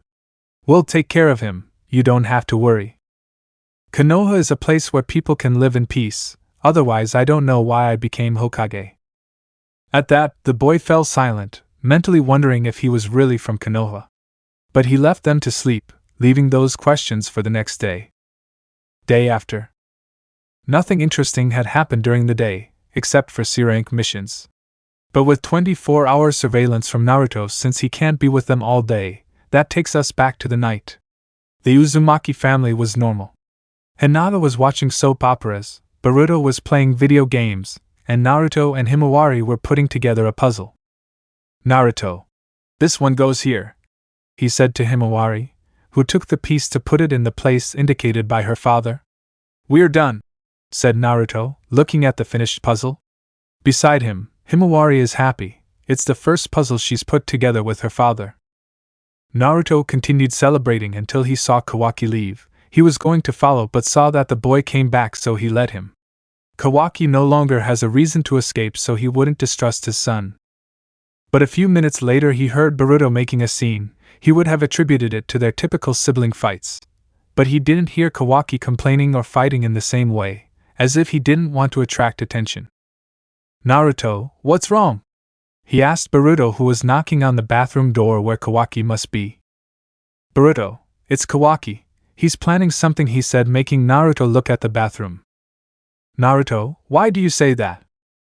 Boruto, I felt his presence outside the house and then he disappeared, he said, to which Naruto hesitated. That doesn't give many clues, but if his presence disappeared there might be a clone out there to hide his presence. Naruto, Kawaki. Open up, we want to check something, he said, but heard Kawaki complain. But even so he didn't open it. Tired of waiting, Naruto opened the door to see Kawaki sitting on the toilet doing nothing. A moment later Kawaki disappeared into smoke, causing Naruto to sigh. What are you up to? He wondered when he saw that the boy had indeed escaped. In order not to waste time, Naruto said that Konoha would start searching for Kawaki, while he went into Lotus Flower to gather natural energy. It had been a while since he had done so, so it would take a few minutes, maybe 20 or 30. Meanwhile, with Kawaki could be seen running through the great forest of Konoha while looking around to see if Code was nearby. But he didn't notice Code behind him until the orange redhead spoke. It's been a while, he said, surprising Kawaki, who quickened his pace. Seeing this, Code moved faster toward Kawaki. Seeing that Kawaki was moving away, he slashed at Kawaki, leaving one of his plates in the Uzumaki's back. He then flipped around a tree and launched himself at another tree that also had a mark. As he crossed the plate, he stepped onto Kawaki's plate and then kicked him. Code, you were safe in the village, why go out alone? Kawaki, I came to see you, Code. I didn't expect it to be so easy. Code, so, what do you want? He asked, not really interested. You want to kill Ishiki's killer, right? You know me very well. At least 4 will die. Kawaki, I killed him. The others have nothing to do with it. If you want revenge, kill me and leave Konoha alone. At that, Code just smiled. He really thought she'd listen to him, or something. I planted the seed for all this. If I hadn't left Kara, we wouldn't be here. I'm to blame. Code, you came out just to tell me that, he said, to hit him in the stomach with his knee, making him fall to the ground. Your crimes are greater than the rest, yes. But that's another topic. I will kill everyone involved with Ishiki's death, whoever it is. Please leave Konoha alone, he said, trying to grab Code's foot, but he kicked him in the face and then stomped on him hard. Your body was the receptacle for an Akatsuki. Stop dragging it along the ground, he said, grabbing the head of the black hair and then throwing it. You know, Kawaki, I am a part of what happened to Ishiki. I inherited his will, following his intentions. I will bring the divine tree to this world, and it will absorb the chakra of this world. Do you understand? My revenge against Ishiki's killers is just the beginning. But I'll kill them before the tree does. He finished with a smile, angering Kawaki. At this point in the game, your life doesn't matter, he said, grabbing Kawaki by the neck. Before he could do anything, Boruto appeared to kick Code away from Kawaki, who fell to the ground in pain. You could at least say where you're going. Then they'll get mad at me, said the donkey as he stood next to Kawaki. Kawaki, go away, that's my business. Kawaki shouted angrily at Boruto, surprising him with his actions. You don't understand, if I don't do this, the seventh will die. Boruto was even more amazed by Kawaki's words. He's doing all this to protect his father. Boruto smiled as he reached out to help Kawaki lift him up. If he's a danger to Dad, then let's finish him off as soon as he can get to him, he said, his karma rising on the right side of his face, and his face turning serious. Come on, Tabesa! Naruto with Karma Chapter 9. Topic: The battle begins, Code versus the seventh. Meanwhile, with Naruto. The redhead could be seen sitting there gathering natural energy. Until that moment, Shikamaru arrived, causing him to turn to look at him. Shikamaru, I can't let you go alone, he said to the Uzumaki, who didn't open his eyes but responded. They're my children. I can't leave them alone, he said seriously, trying not to lose control of his already accumulated natural energy. Shikamaru, I know. That's why I'll accompany you, I'm the only one available right now, he said, still standing next to Naruto. At that moment Hinata ran out of the house. Naruto, I'll go too, she said to her ex-husband, who still didn't turn to look at her. Naruto, you can't. What will happen to Hima? He said, to which Hinata became serious. Little Himawari was standing at the door watching the whole discussion, worried about her older brothers, so she decided to approach her father. Himawari, to San. My Oniai-chan will return safe and sound, right? She asked worriedly, to which Naruto opened his eyes. Naruto, of course. Have you already forgotten who your father is? He said while his pupils turned golden and a shadow covered his eyelids with a horizontal line, and he placed his hands on Himawari's head. Naruto, we will return safely, he said as his fingers turned crimson red without anyone noticing. After that Naruto stayed a few more seconds trying to find Boruto, and a few minutes later he only found I have him. 40 kilometers to the northwest, he said while jumping to end up on the wall of the house. Naruto, let's go. Shikamaru, aren't you creating clones to gather more natural energy? Naruto, no. I have a card saved for when I run out of natural energy, he said, winking at Himawari, who smiled at him, and then said goodbye. Shikamaru, okay. Let's go, he said as he left with Naruto towards the northwest of the village. With Boruto and Kawaki. Kawaki could be seen on the ground while Boruto, with a horn and his karma active, tried to break his arm with pure force. Before achieving it, he was stopped by Shikamaru, who used his shadow possession to immobilize him. A second later Naruto took Kawaki away from Boruto, controlled by Momoshiki. When Kawaki saw Naruto he was surprised, but at the same time he got angry. What are you doing here? You have to leave this time or they'll kill you, he said, worried about Naruto. Naruto, Kawaki. He was surprised to see how worried the boy seemed about him. At that he smiled, but then he got serious. I have the threat in front of me. As Hokage I can't leave, he said, looking at Code and Borishiki. Shikamaru, I'll knock him out, he said, making an arm emerge from his shadow and tried to force Borishiki to raise his hand. But the receptacle destroyed it with a simple movement of his hand. How much strength? Thought the Nara, surprised.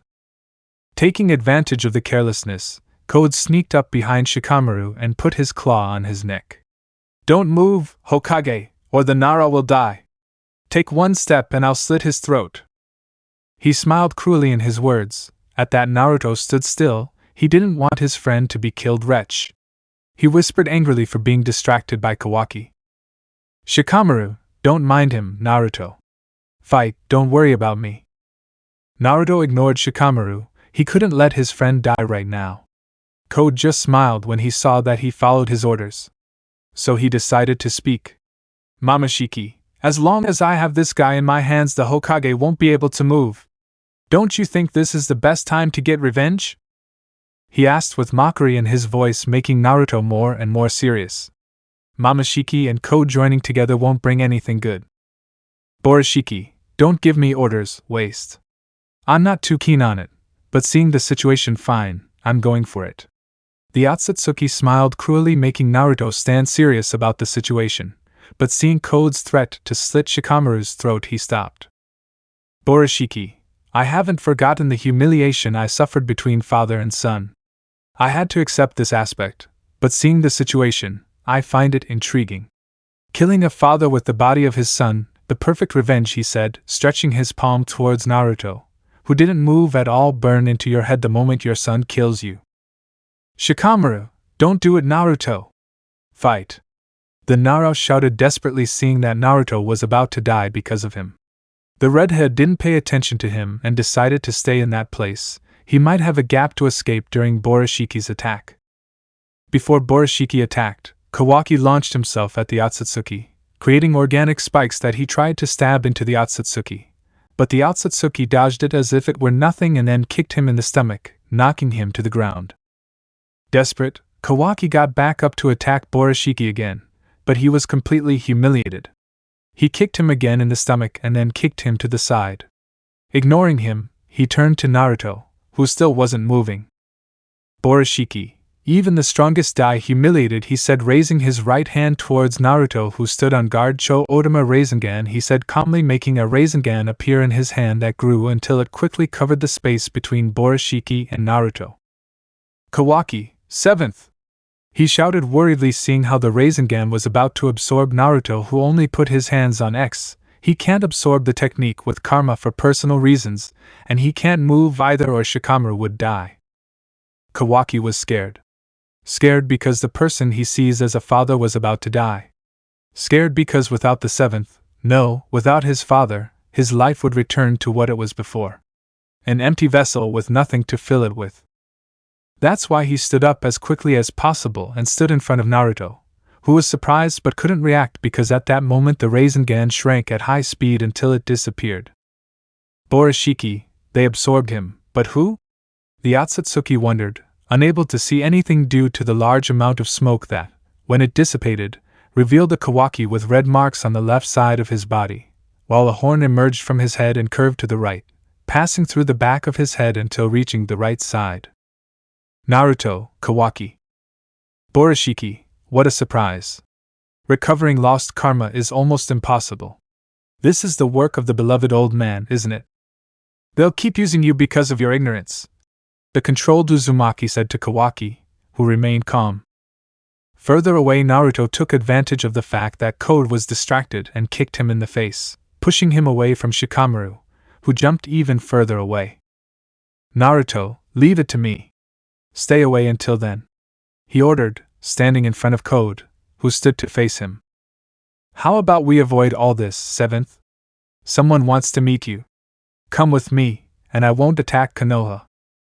Naruto, I don't know who wants to talk to me, but I don't want to talk to him. Code just sighed at that. He knew the Hokage wouldn't accept, so he prepared for battle and activated his white karma.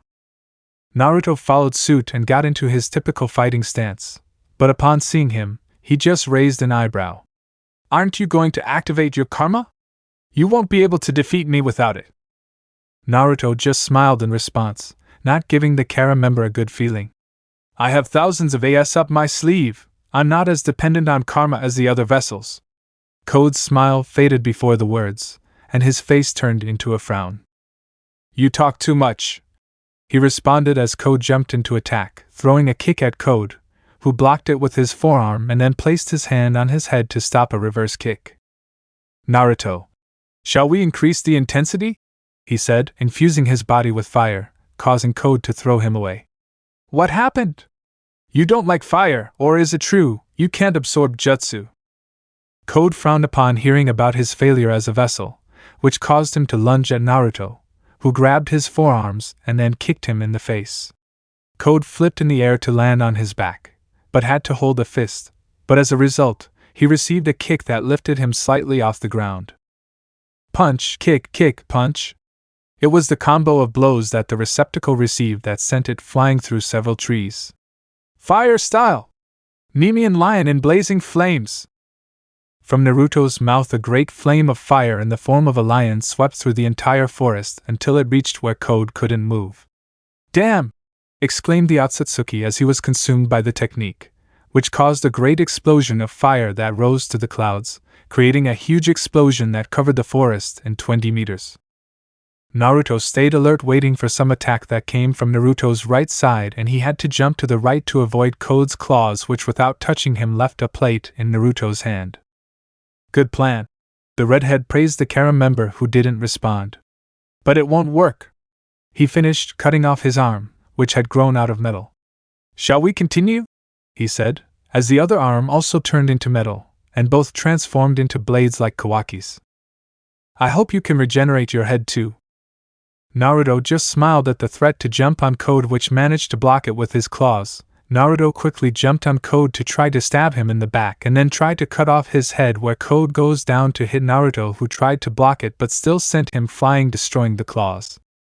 Naruto is obituary and Code is Kakashi. "Naruto, enough strength to break metal? That'll be more interesting," he said, regenerating his blades to launch himself at Code, who quickly reacted to dodge Naruto's kick, who then jumped to stab him in the back near his spine, trying to cripple him. Code managed to kick Naruto, who moved away until he noticed that his orange shadow disappeared. "Looks like your time's up," he said mockingly as Naruto stood up without difficulty. "Naruto, it seems you still don't notice," he smiled, making the Harem member curious. "Naruto, you're as stupid as you are in the reports." Code was reflecting, but when I saw the seventh one I was amazed again. "Clone. That means that." He tried to turn around but received a strong double kick to the head, creating a huge storm that covered the area with destruction, filling the burned field with smoke. When the area cleared, a Code could be seen in a crater, bleeding profusely from his head, while Naruto stared down at him from above as if he were superior, which was not far from the truth. "Code, mind, he beat me with one hit in his base form. That means he was just playing with me," he thought, amazed to see how the Uzumaki had just defeated him with a single kick to the face. "Niz is weaker than I thought." Those were Naruto's only words as he approached Naruto, but next to him he heard a loud noise, so he turned around to see Boruto with several rods in his arms about to be crushed by a giant black cube. Leaving Code, Naruto jumped into a high-speed jump, catching Boruto before he was crushed by the cube falling to the side. "What were you about to do?" he shouted at Kawaki, who looked at him without emotion. "Stop the threats," was the only response. "Naruto, he's my son and your brother," he shouted to make his son, who remained stubborn as a mule, see reason. "Yes, but it's also the devil who wants to kill you," he responded in front of Naruto, who had a bleeding Boruto in his arms. "Naruto, you've gone crazy, it's Boruto." "Kawaki, that's the problem, you can't do it, that's why I'll do it for you." "Step aside, seventh. If you want to kill him, you'll have to walk over my dead body," he said seriously, securing Boruto in his hands, but was slightly pushed by the already conscious Boruto, who had his hand on his right eye. "Boruto, why don't you get out of here, damn it?" he said to the air. "Borishiki, you should keep sleeping, you damn brat." Momoshiki's voice was heard speaking through Boruto, who sounded totally annoyed. "Naruto, and are you conscious?" he asked Boruto, who turned to look at him with downcast eyes. "Boruto, Dad, if it weren't for Kawaki I wouldn't have killed you," he said with a sad tone. "Naruto, don't worry about me, I'll be fine," he replied, but that didn't comfort Boruto. Even in front of them was Kawaki, who watched both interactions without interest. All he wanted was to finish Boruto for being a threat to the seventh. "Kawaki, remember what I promised you, Boruto?" he asked, earning the boy's gaze. "Yes, I remember, Kawaki, and today it became clear to me. It seems we'll have to go with the last option," she replied, confusing Naruto. "Kawaki, it seems so." "Wait, what do you mean?" he asks, confused. "Boruto, sorry Dad, you talked to Mom and Himawari." Naruto was surprised, so he stood next to Boruto. "What do you mean?" "Boruto, Dad.